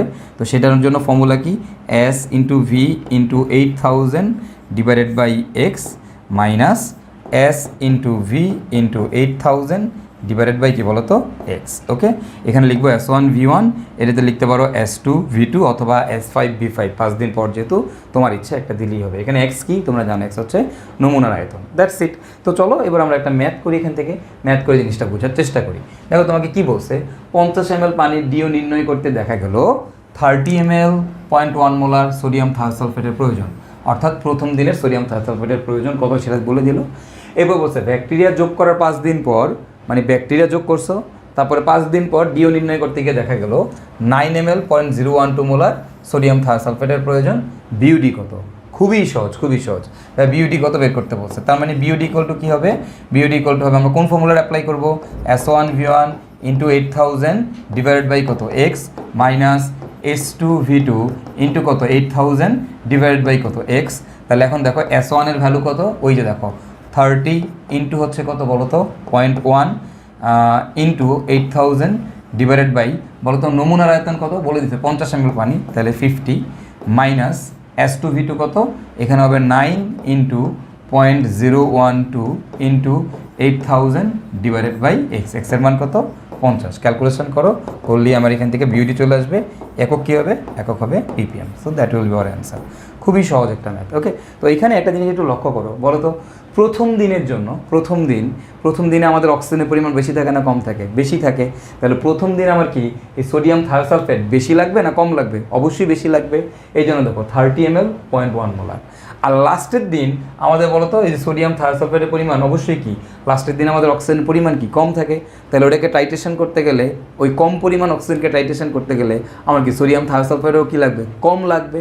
তো এই কমটা কত দেখো 9 ml 0.012 মোলার সোডিয়াম থায়োসালফেট। ওকে, তার মানে এটা একটু মনে রাখবা, প্রথম দিন আমাদের থায়োসালফেট বেশি লাগে আর লাস্টের দিন আমাদের থায়োসালফেট কী লাগে, কম লাগে। ওকে, তো আমরা আরেকটা ম্যাথ করি। তো আমাদের এই ম্যাথটা আমরা একটু দেখে ফেলি। দেখো ম্যাথটা বলছে একটি জলাশয়ের 1 লিটার আয়তনে বিউডি নির্ণয় করতে ওই পানির 50 ml নমুনা নিয়ে, তার মানে দেখো এখানে কিন্তু নমুনার আয়তন বলে দিচ্ছে, কত ml নমুনা নিচ্ছ 50 ml নমুনা নিয়ে এর মধ্যে পর্যাপ্ত আয়োডিন লবণ যোগ করে, হাবিজাবি কথাবার্তা, বিমুক্ত আয়োডিনকে টাইট্রেট করতে 8 ml 0.011 মোলার সোডিয়াম থায়োসালফেট প্রয়োজন। তার মানে দেখো প্রথম দিন আমাকে কি করছে, প্রথম দিন হচ্ছে আমার ডিও বের করার জন্য কতটুকু সোডিয়াম থায়োসালফেট লাগছে সেটা বলে দিচ্ছে। এরপর 5 দিন পর অনুরূপ প্রক্রিয়ায় এই টাইট্রেট করতে 3.4 ml সোডিয়াম থায়োসালফেট প্রয়োজন, তোমাকে বিউডি বের করতে বলছে। তাহলে 5 দিন পর কতটুকু লাগছে সোডিয়াম থায়োসালফেট সেটা বলছে, তাহলে বিউডি কত। তাহলে বিউডি কী হবে ভাইয়া, এটা তো খুবই সহজ, বিউডি ইকুয়াল টু হবে S1V1 ইন্টু কত 8000 divided by X minus S2V2 into 8000 divide by কত এক্স। এখানে S1V1 এর মান বসায় দাও, S1 এর মান বলে দেখো এই যে আয়তন সবসময় বড়টা হবে, এই দেখো 8 ml বড়, তাহলে বড় মানটাকে আগে বসাবা। হ্যাঁ, তাহলে দেখো এখানে কত হবে, প্রথম দিনের জন্য আমাদের লাগছে কত, এখানে হচ্ছে ঘনমাত্রা 0.01111 ইন্টু আমার হচ্ছে V1 এর মান কত 8 ইন্টু 8000 ডিভাইড বাই নমুনার আয়তন হচ্ছে 50 বলেই দিচ্ছে মাইনাস S2। এখন S2 ঘনমাত্রাটা কি দেওয়া আছে, 5 দিন পর অনুরূপ প্রক্রিয়ায় 3.4 ml সোডিয়াম থায়োসালফেট লাগছে, ঘনমাত্রা কি দেওয়া আছে, নাই। তো এই কথাটা মানে কি, মানে হচ্ছে ওই একই সোডিয়াম থায়োসালফেট ব্যবহার করছে, মানে একই ঘনমাত্রা সোডিয়াম থায়োসালফেট ব্যবহার করছে। তার মানে এখানেও ঘনমাত্রা হবে 0.011 ইন্টু এবার লাগছে কত ml 3.4 ml ইন্টু কত 8000 ডিভাইড বাই হবে কত 50। ক্যালকুলেশন করলেই তোমার চলে আসবে এখানে বিউডি কত। So that's it, so that will be hour answer. Simple, দেখছো কত বড় ম্যাথ, অনেক বড় ম্যাথ, বাট আমরা খুব সহজেই এখন করে ফেলতে পারতেছি। ওকে ফাইন, চলো এবার আমরা আরেকটা ম্যাথ দেখি। এটা আমাদের একটা গ্রাফিক্যাল রিপ্রেজেন্টেশন দেওয়া আছে, বিওডির একটা গ্রাফিক্যাল রিপ্রেজেন্টেশন দেওয়া আছে, যেখানে এইখানে আমাদের ডিজলভ অক্সিজেন দেওয়া, ওয়াই অক্ষে ডিও দেওয়া, ppm এককে ডিজলভ অক্সিজেন দেওয়া আছে ওয়াই অক্ষে, আর এক্স অক্ষে হচ্ছে আমাদের ডেইজ দেওয়া, দিন দেওয়া। ওকে, তো আমি দেখতেছি প্রথম দিনে আমাদের ডিওর পরিমাণ হচ্ছে 10 ppm, দ্বিতীয় দিনে ডিও হচ্ছে 8 ppm, তৃতীয় দিনে ডিও হচ্ছে 6 ppm, চতুর্থ দিনে ডিও 4 ppm, পঞ্চম দিনে ডিও 2 ppm, ষষ্ঠ দিনে ডিও হচ্ছে 1 ppm। এখন তোমরা আমাকে বলবা যে ভাইয়া ডিজলভ অক্সিজেন কয় দিনে হিসাব করে, কয় দিনে ডিজলভ অক্সিজেন হিসাব করে ভাইয়া বলো তো, ডিও হিসাব করে কয় দিনে ভাইয়া 5 দিনে। তার মানে কি প্রথম দিনের ডিও আমরা জানি এবং কি কয়দিন পরে 5 দিন পরের ডিও, 5 দিন পরের ডিও কত 2। তাহলে এখন দেখো আমরা জানি আমাদের বিওডি ইকুয়াল টু কত, বিওডি ইকুয়াল টু হচ্ছে তোমার আমরা জানি ডিও 1 মাইনাস কত ডিও 5। তো আমার এখানে দেখতেছি ডিও 1 এর মান কত 10, ডিও 5 এর মান কত 2, তার মানে কত পিপিএম 8 পিপিএম। এটা হচ্ছে আমাদের অ্যান্সার, খুবই সহজ। এবং তোমাকে যদি বলে গ্রাফ থেকে দেখাইতে কোনটা বিওডি, এই যে দেখো এই প্রথম দিন আর কোন দিন পঞ্চম দিন, প্রথম দিন এটা হচ্ছে প্রথম দিন এইখানে, এটা হচ্ছে পঞ্চম দিন এখানে। তাহলে এই অংশটুকু এতটুকু অক্সিজেন কি আমার খেয়ে ফেলছে, আর এই এতটুকু অক্সিজেন হচ্ছে আমাদের কি বিওডি, সিম্পল। ওকে ফাইন। তাহলে দেখো আমরা আই গেস এই বিওডি রিলেটেড কোনো ম্যাথ যদি তোমাদের আসে তোমরা এখন আর কী করবা না, ভুল করবা না। তো বিওডি কি বুঝলাম, এবার আসলে আমরা যেটা দেখবো সেটা হচ্ছে সিওডি। সিওডি কি ভাইয়া, সিওডি হচ্ছে কেমিক্যাল অক্সিজেন ডিমান্ড। এই কথাটা মানে কি দেখো, এই সিওডি হচ্ছে, সিওডির একক কী বলো তো, সিওডির একক হচ্ছে পিপিএম বা মিলিগ্রাম পার লিটার। তো সিওডি কী জিনিস এটাকে একটু আমরা একটু বোঝার চেষ্টা করি। দেখো সিওডি কী, দেখো সিওডি মানে হচ্ছে ওই যে সেই ময়লা আছে, ময়লাগুলোকে কী দিয়ে পুরাবো, অক্সিজেন দিয়ে পুরাবা। হ্যাঁ, এখন এই অক্সিজেন দিয়ে পুরো কিসে পরিণত করবা, কার্বন ডাইঅক্সাইড আর কি পানিতে পরিণত করবো আমরা। এখন দেখো কার্বন ডাইঅক্সাইড আর পানিতে তুমি পরিণত করবা কার সাহায্যে, আগে কী ছিল ব্যাকটেরিয়া, এখন এখানে আর ব্যাকটেরিয়া থাকবে না, এখানে থাকবে একটা জারক। জারক হিসেবে সাধারণত আমরা K2Cr2O7 অম্লীয় মাধ্যমে H2SO4 অথবা KMnO4 প্লাস H2SO4 ইউজ করি। ওকে, আমরা একটা জারক দিব, যেই জারকগুলো গিয়া আমাদের বর্জ্যগুলোকে নষ্ট করে ফেলবে। বুঝা গেছে কিনা? তাহলে দেখো আগে এটা করতো কে, আগে করতো ব্যাকটেরিয়া। ব্যাকটেরিয়া তো জানোই, ব্যাকটেরিয়া তো আমাদের একটা প্রাণী। তো এই ব্যাকটেরিয়া কী করতো, আগে ব্যাকটেরিয়া গিয়া ময়লাগুলোকে আস্তে আস্তে আস্তে আস্তে নষ্ট করতো। তাও কোন ময়লাগুলোকে, যেগুলোকে ব্যাকটেরিয়া খাইতে পারে, শুধুমাত্র বায়োলজিক্যাল যে ময়লাগুলো আছে সেগুলোকে ব্যাকটেরিয়া নষ্ট করতে পারতো। ঠিক আছে, তাহলে দেখো আগে ব্যাকটেরিয়া অক্সিজেনের উপস্থিতিতে বর্জ্যগুলোকে নষ্ট করতো। এখন এই ব্যাকটেরিয়ার জায়গায় কারে দিছো, তুমি জারক পদার্থ দিছো, এবং এরা এই অক্সিজেন তৈরি করে, সেই অক্সিজেন গিয়া এই বর্জ্যগুলোকে খায় ফেলে। পাওয়াটা বোঝা গেছে কিনা? তাহলে এরা গিয়ে এই অক্সিজেন দিয়ে কী করবে, আমাদের বর্জ্যগুলোকে নষ্ট করে ফেলবে। ওকে, তাহলে দেখো ব্যাকটেরিয়ার জায়গায় এখন আমরা কি ইউজ করছি, আমরা হচ্ছে এখানে জারক ব্যবহার করছো। সে গিয়া কোন ধরনের বর্জ্যগুলোকে খাবে ভাইয়া, আমাদের যত বায়োলজিক্যাল আছে, বায়োলজিক্যাল প্লাস কেমিক্যাল সবগুলোকেই খেয়ে ফেলবে। মানে বায়োলজিক্যাল ময়লাগুলোকে তো খাবেই, প্লাস কেমিক্যাল ময়লাগুলোকেও খেয়ে ফেলবে। বুঝা গেছে কিনা? তাহলে এবার আমরা ব্যাকটেরিয়া না দিয়ে যখন আমি কেমিক্যাল দিচ্ছি, মানে আমি যখন জারক পদার্থ দিচ্ছি, এরা এতই স্ট্রং জারক, এরা গিয়ে সকল ধরনের বায়োলজিক্যাল এবং কেমিক্যাল সবাইরে জারিত করে কার্বন ডাইঅক্সাইডের কী বানায় ফেলে, পানি বানায় ফেলে। তাহলে এখন তুমি বলো তো ভাইয়া, এই সিওডির মান, বিওডি মানে কি, বিওডি হলে শুধুমাত্র বায়োলজিক্যালগুলোকে খায়, আর সিওডি কি, বায়োলজিক্যাল কেমিক্যাল সহ যত ধরনের ময়লা আছে সবগুলোরে কী করে ফেলে, ধ্বংস করে কিসে বানায়, কার্বন ডাইঅক্সাইড আর পানিতে পরিণত করে। ঠিক আছে, তাহলে তুমি বলো তো ভাই কে বড় হবে, সিওডির মান বড় হবে নাকি ভাইয়া বিওডির মান বড় হবে? অবভিয়াসলি কি ভাইয়া, সিওডির মান বড়, কারণ সিওডি একই সাথে বায়োলজিক্যাল এবং কেমিক্যাল সবাইকে নষ্ট করে। তাহলে এদের সবাইকে নষ্ট করতে গেলে কি অক্সিজেনের পরিমাণ স্বাভাবিকভাবেই কী লাগবে, বেশি লাগবে, রাইট? তাহলে কি সিওডি হচ্ছে বায়োডির থেকে বড়, এটা আমরা একটু মাথায় রাখবো। হ্যাঁ, এখন তুমি একটা জিনিস বুঝো, দেখো ব্যাকটেরিয়া দিয়ে ময়লা নষ্ট করতেছো তুমি। হ্যাঁ, তো ব্যাকটেরিয়া দিয়ে ময়লা নষ্ট করতেছো, আর এইখানে তুমি কেমিক্যাল দিয়ে ময়লা নষ্ট করতেছো। তো ব্যাকটেরিয়া দিয়ে ময়লা নষ্ট করতেছো, এটা একটা মাগনা জিনিস। তুমি ব্যাকটেরিয়া নিছো, নিয়ে তুমি ময়লা নষ্ট করতেছো, ওটার জন্য তুমি 5 দিন ওয়েট করবা, খুব স্বাভাবিকভাবেই, সমস্যা নেই, 5 দিন পর্যন্ত ওয়েট করতে পারবা। বাট তুমি যখন কেমিক্যাল দিয়ে টাকা খরচ করে K2Cr2O7 কিনছো, সালফুরিক অ্যাসিড কিনছো, কিনা মেশাই দিয়ে তুমি ময়লা নষ্ট করতেছো, এখন কি তুমি ময়লা নষ্ট করার জন্য 5 দিন ওয়েট করবা? অবভিয়াসলি না। তো আমরা যখন কেমিক্যাল দিয়ে তোমার হচ্ছে ময়লাগুলোকে নষ্ট করি, তখন কিন্তু আমাদের আর আগের মতো 5 দিন ওয়েট করা লাগে না, তখন আমাদের কত 2 থেকে 3 ঘন্টা ওয়েট করলেই হয়। 2 থেকে 3 ঘন্টার মধ্যেই ময়লা সব নষ্ট হয়ে যায়। তাহলে দেখো তো বিওডির সাথে সিওডির বেসিক তফাৎ কি? বিওডির সাথে সিওডির বেসিক তফাৎ হচ্ছে বিওডি শুধুমাত্র বায়োলজিক্যাল উপাদানগুলোকে, ময়লাগুলোকে নষ্ট করতে পারে কার উপস্থিতিতে, ব্যাকটেরিয়ার উপস্থিতিতে, মানে ব্যাকটেরিয়ার সাহায্যে। আর সিওডিতে কি হয়, বায়োলজিক্যাল প্লাস কেমিক্যাল সবগুলা, শত ধরনের ময়লা সবগুলোকে নষ্ট করব কার উপস্থিতিতে ভাই, এখানে আমরা এই স্ট্রং জারকের উপস্থিতিতে। বোঝা গেছে? এবং এটা কয় ঘন্টায় হয়, এটা হচ্ছে আমাদের 2 থেকে 3 ঘন্টায় হয়।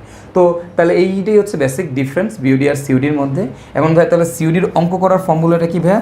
সেম আগের ফর্মুলাটাই, একই জিনিস, S1V1 × 8000 divide by X minus S2V2 × 8000 divide by X. শেষ, একই জিনিস। মানে কি, প্রথম একদম শুরুতে ডিওর মান কত, 2-3 ঘন্টা পর ডিওর মান কত, বের করবা, বের করে বিয়োগ করে দিলে কি আমার কতটুকু মানে অক্সিজেন লাগছে সেটা আমরা খুব সহজে কী করে ফেলতে পারবো, বের করে ফেলতে পারবো। তাহলে এটাই হচ্ছে আমাদের কি বলতো সিওডি, মানে সিওডির ফর্মুলা। তো এখন এই সিওডির একটা অঙ্ক করি, অঙ্ক করলে আমরা জিনিসটা বুঝতে পারবো। এই ম্যাথটা তোমরা করবা, এটা আমার করানো লাগবে না। 50 ml পানির ডিও নির্ণয় করতে গিয়ে দেখা গেল 30 ml 0.1 মোলার সোডিয়াম থায়োসালফেটের প্রয়োজন। ওই দ্রবণে K2Cr27 যোগ করার 2 ঘন্টা পর ডিও নির্ণয় করতে গিয়ে দেখা গেল 9 ml 0.12 মোলার সোডিয়াম থায়োসালফেটের প্রয়োজন। সিওডি কত? আই গেস তোমরা সবাই এটা অ্যান্সার করতে পারবা।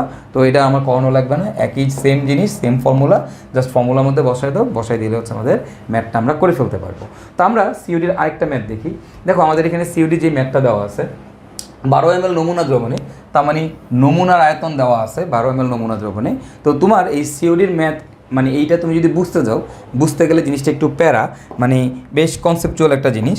তো তোমার আই গেস এইটা না বুঝার থেকে এই অঙ্কটা তুমি কিভাবে করবা সেটা জানাটা ইম্পর্ট্যান্ট। দেখো সিওডির ফর্মুলা তো একটাই, সেটা কি S1V1 ইন্টু কত 8000 ডিভাইডেড বাই কত এক্স, মাইনাস কত হবে বলো S2V2 ইন্টু কত 8000 divided by X. Okay okay fine. তাহলে এখন আমরা কি করব, আমরা এই জায়গাতে মানগুলো বসাই দিব। এখন তুমি বলো এখানে ভির মান কোনটা বসাবা, এই জায়গার ভি আর এই জায়গার ভি, বলো যেটা বড় ভিটাকে আগে বসাবো, বড় মানটাকে আগে বসাই আর ছোটো মানটাকে পরে বসাই। এটা তো আগেও তোমাদেরকে বুঝছি। তুমি জাস্ট এবার এই আয়তন ঘনমাত্রা খুঁজে খুঁজে বের করে বসায় দাও। এক্স মানে স্যাম্পলের আয়তন, দেখো আমার এখানে নমুনার আয়তন দেওয়া আছে। K2Cr2 যোগ করে ময়লা পরিষ্কার করা হলো, তারপর হোয়াট এভার দ্রবণের অতিরিক্ত K2Cr27কে প্রশমিত করতে 4 ml 0.02 মোলার মোর লবণের প্রয়োজন। ওই যোগকৃত সম্পূর্ণ K2Cr27কে প্রশমিত করতে 10 ml 0.02 মোলার মোর লবণের প্রয়োজন হলে সিওডি কত? বলো তো কয়টা আয়তন ঘনমাত্রা দেওয়া, এই একটা এই একটা। এখন তুমি বলো ঘনমাত্রা দুইটাই কি সেম, তাহলে কোনটাকে আগে বসাবা, কোন মানটাকে আগে বসাবা, বড় মানটা, বড় কোনটা, এটা 10 ml, এটা 4 ml, জাস্ট এখানে বসাই দাও। তাহলে 10 into 0.02 into 8000 divided by X, এক্সের মান 12, মাইনাস এই জায়গাতে বসাই দাও, কত বসাবা 4 ইন্টু 0.02 ইন্টু 8000 ডিভাইডেড বাই 12, শেষ। ক্যালকুলেশন করো, ক্যালকুলেশন করলেই আমার অ্যান্সার চলে আসবে এত ppm। সো এই ম্যাথটা একটু কনসেপচুয়াল ম্যাথ, এটা তোমার বোঝার দরকার নেই। শুরুতে হচ্ছে আমাদের K2Cr27 যোগ করে ময়লাটা পরিষ্কার করি, অতিরিক্তটাকে প্রশমিত করার জন্য মোর লবণ যোগ করা হয়। পরবর্তীতে আবার ওই পুরাটাকে প্রশমিত করার জন্য আবার মোর লবণ যোগ করা হয়। সেখান থেকে দুইটা যে ইনফরমেশান মোর লবণের যে আয়তন ঘনমাত্রা সেটা থেকে আমরা সিওডি বের করি।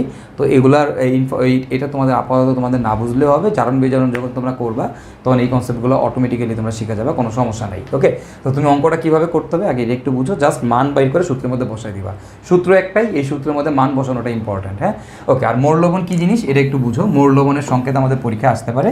মোর লবণের সংকেত হচ্ছে আমাদের অ্যামোনিয়াম সালফেট ইন্টু আমাদের হচ্ছে তোমার ফেরাস সালফেট আর হচ্ছে 6 অণু পানি, এটাকে বলা হয় মোর লবণ।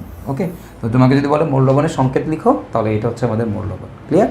তো কীভাবে আমাদের বিওডির ম্যাথ করতে হয়, কীভাবে আমাদের সিওডির ম্যাথ করতে হয়, এবং ম্যাথগুলো যে খুবই সহজ, এবং ম্যাথগুলোর জন্য ফর্মুলাটাও যে একেবারেই সহজ, এবং এই ফর্মুলার মধ্যে খালি মানগুলো বসাইতে হবে আর কিছুই না।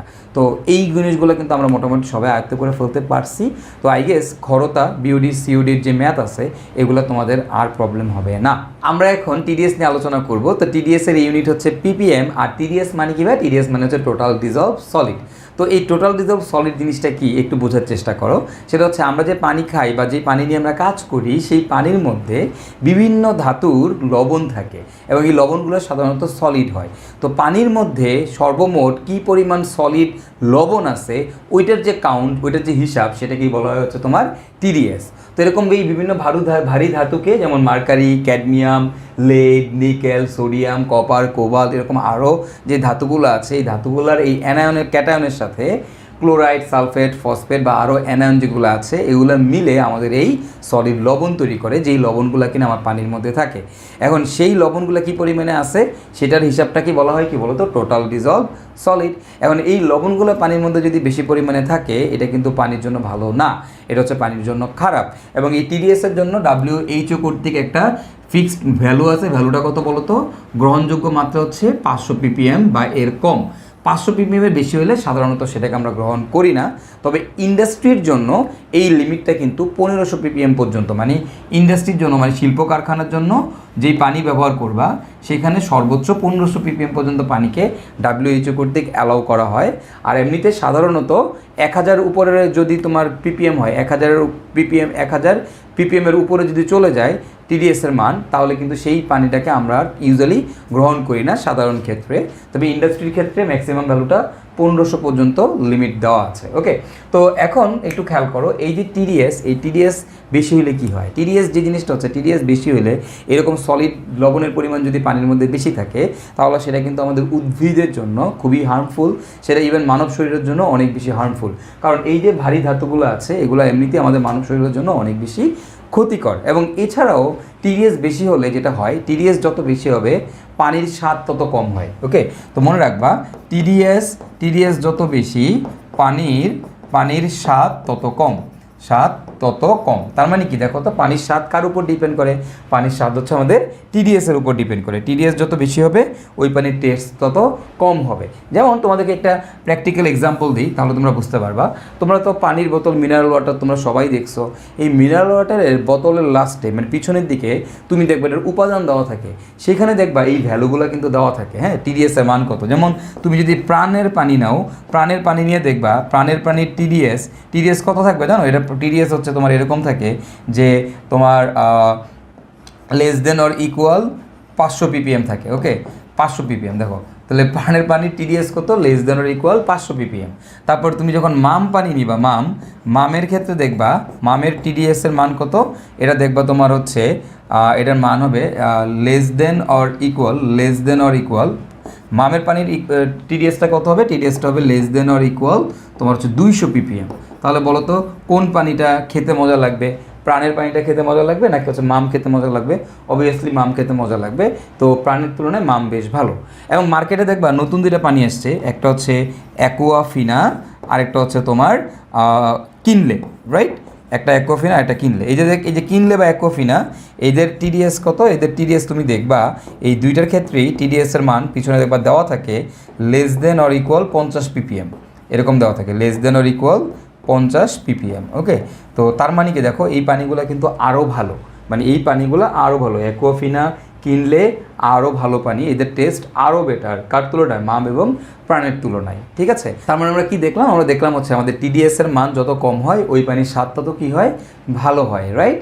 তো তাহলে এখন তোমরাই বলো যে তোমাদের কাজ কি, টিডিএস বাড়ানো নাকি টিডিএস কমানো? অবভিয়াসলি আমরা কি টিডিএস কমাবো, রাইট? তো এই টিডিএস কীভাবে কমানো যায়? দেখো, টিডিএস কমানোর অনেকগুলো উপায় আছে, তার মধ্যে বিখ্যাত কয়েকটা উপায় আমি তোমাদের এখানে লিখে দিচ্ছি। টিডিএস আমাদের কমানোর একটা উপায় হচ্ছে কার্বন ফিল্টার। আমরা ফিল্টার করি না, পানি ফিল্টার করে খাই, রাইট? এই যে পানি যে ফিল্টার করো মানে কি জানো? পানির মধ্যে যেই সলিডগুলো আছে এগুলোকে তোমরা ছেঁকে ফেলো। তো এই যে দেখো, আমরা যখন ফিল্টার করি, কার্বন ফিল্টার করি, সেখানে কিন্তু আমাদের টিডিএসের পরিমাণ কমে যায়। তারপর হচ্ছে পাতন করা বলতে কি বোঝাচ্ছে? পাতন বলতে বোঝাচ্ছে, ধরো তুমি পানি নিয়ে পানিকে ফুটাইলা, এখন ফুটানোর পর সবগুলা পানিকে বাষ্প করে ফেললা, তাহলে বলো তো বাষ্প কী হবে? বাষ্প হবে শুধু পানি, আর নিচে কে পড়ে থাকবে? যত সলিড লবণগুলো ছিল এগুলো কি নিচে পড়ে থাকবে না, রাইট? ওই যে বাষ্পটা পাইলাম, সেই বাষ্পটাকে পরবর্তীতে আমি যদি তোমার আবার ঠান্ডা করলে যেই পানিটা পাবো, সেই পানিতে কি আমাদের টিডিএস মানে সলিড থাকবে নাকি থাকবে না? থাকবে না। তাহলে দেখো, এভাবে কিন্তু আমরা কী করতে পারি? টিডিএস কমাতে পারি। এবং আরেকটা হচ্ছে রিভার্স অসমোসিস কি? এটা কিন্তু তোমরা অনেকেই দেখছো আমাদের বাসা বাড়িতে, বা হচ্ছে তুমি দেখবা আমাদের কলেজের ক্যান্টিনগুলোতে তোমরা দেখো এরকম ছিল যে এরকম 3টা নল লাগানো থাকে, দেখবা 3টা নল, এরকম 3টা টিউব থাকে, সেখান থেকে হচ্ছে পানি আসে, সেটা থেকে ফিল্টার হয়ে পানি আসে। তো ওইটাই আসলে ভাইয়া রিভার্স অসমোসিস। এটা তোমরা অনেকেই দেখে থাকবা, এটাতে কিন্তু আমাদের ইদানিং আমাদের কিচেনে এই রিভার্স অসমোসিস পদ্ধতিতে পানি ফিল্টার করার প্রচুর প্রচলন দেখা যাচ্ছে। হ্যাঁ, আচ্ছা, তারপরটা হচ্ছে কি তড়িৎ বিশ্লেষণের সাহায্যে আয়ন বিমুক্তকরণ। ধরো এই যে তোমার কাছে যে এরকম ক্যাটায়ন এবং অ্যানায়ন আছে পানির মধ্যে, তো এটাকে তুমি যদি তড়িৎ বিশ্লেষণ করো, তাহলে কি পজিটিভ চার্জগুলো একটা তড়িৎদ্বারের দিকে চলে যাবে, নেগেটিভ চার্জগুলো আরেকটা তড়িৎদ্বারের দিকে চলে যাবে। তো আমাদের লেফট ওভার হিসেবে কে থাকবে? শুধুমাত্র পানি থাকবে। তার মানে কিন্তু তুমি কি করতে পারতেছো? এই পানিটাকে সলিড মুক্ত করতে পারতেছো। ক্লিয়ার? তো তার মানে আমরা কি দেখলাম? আমরা দেখলাম হচ্ছে আমাদের টিডিএস কমানোর জন্য 4টা বিখ্যাত উপায় আছে। তো এই জিনিসগুলো তোমরা একটু একবার করে রিডিং মারবা। আর হচ্ছে টিডিএস কী জিনিস, আশা করি এটা বুঝতে পারছো। এবং পানি কেনার সময় আমরা কি দেখবো? ওই পানির টিডিএস দেখে তারপর এখান থেকে পানি কিনবো। ঠিক আছে, ওকে, ফাইন। তো এটা ছিল আমাদের এই টিডিএস, মানে আমাদের লাস্ট আলোচনা, আমাদের এই যে পানির বিশুদ্ধতার মানদণ্ড। তো সেখানে আমরা ক্ষরতা পড়লাম, ডিজলভ অক্সিজেন পড়লাম, বিওডি পড়লাম, সিওডি পড়লাম, এবং সবশেষে আমরা টিডিএসও দেখলাম। তো আশা করি এই ব্যাপারগুলো তোমরা বুঝতে পেরেছো। এখান থেকে কিন্তু আমাদের পরীক্ষায় প্রচুর প্রশ্ন আসতে পারে। এবং তোমাদেরকে আরেকটা কথা ভাই একটু বলে রাখি, তোমরা এই চ্যাপ্টার থেকে, মানে এই যে লাস্টের যে অংশটুকু আছে, এখান থেকে কিন্তু তুমি অ্যাডমিশন টেস্টের প্রশ্ন পাবা। অবশ্যই পাবা। এবং এখান থেকে কিন্তু বুয়েট ভর্তি পরীক্ষাতে প্রতি বছরই প্রশ্ন আসে, এবং তোমাদের কষ্ট করে এই জায়গা থেকে কিছু জিনিস পড়া লাগবে যেটা তোমরা বাসায় পড়বা। বাসায় কি পড়বা ভাইয়া? এই অংশ থেকে মানে যত যে গ্যাসের সূত্রগুলো যেখান থেকে শেষ, তারপরে যত ধরনের বিক্রিয়া আছে, যতগুলা বিক্রিয়া তুমি পাবা সবগুলা বিক্রিয়া মুখস্থ করে ফেলবা, ঠিক আছে? সবগুলা বিক্রিয়া পড়ে ফেলবা। ওজোন স্তর ক্ষয় থেকে শুরু করে আমাদের প্যান, আর্সেনিকের দূষণ, লেডের বিষক্রিয়া, এরকম তোমার যা যা আছে যতগুলা তুমি বিক্রিয়া পাবা সব পড়ে ফেলবা, সব। এখন এটার জন্য রেফারেন্স বই কে? রেফারেন্স বই হচ্ছে কবির স্যারের বই আর হচ্ছে হাজারি স্যারের বই। এই কবির স্যারের বই এবং হাজারি স্যারের বইয়ে যত বিক্রিয়া আছে পরিবেশ রসায়ন থেকে, যত বিক্রিয়া আছে সকল বিক্রিয়া পড়ে ফেলবা। তাহলে তুমি শিওর থাকো এখান থেকে তুমি বুয়েট ভর্তি পরীক্ষাতে 10 মার্ক পাবাই। তুমি বিগত বছরের প্রশ্ন যদি অ্যানালাইসিস করে দেখো, তুমি দেখবা এই পোর্শন থেকে প্রতি বছর একটা করে 10 মার্কের বিক্রিয়া আসে, ঠিক আছে?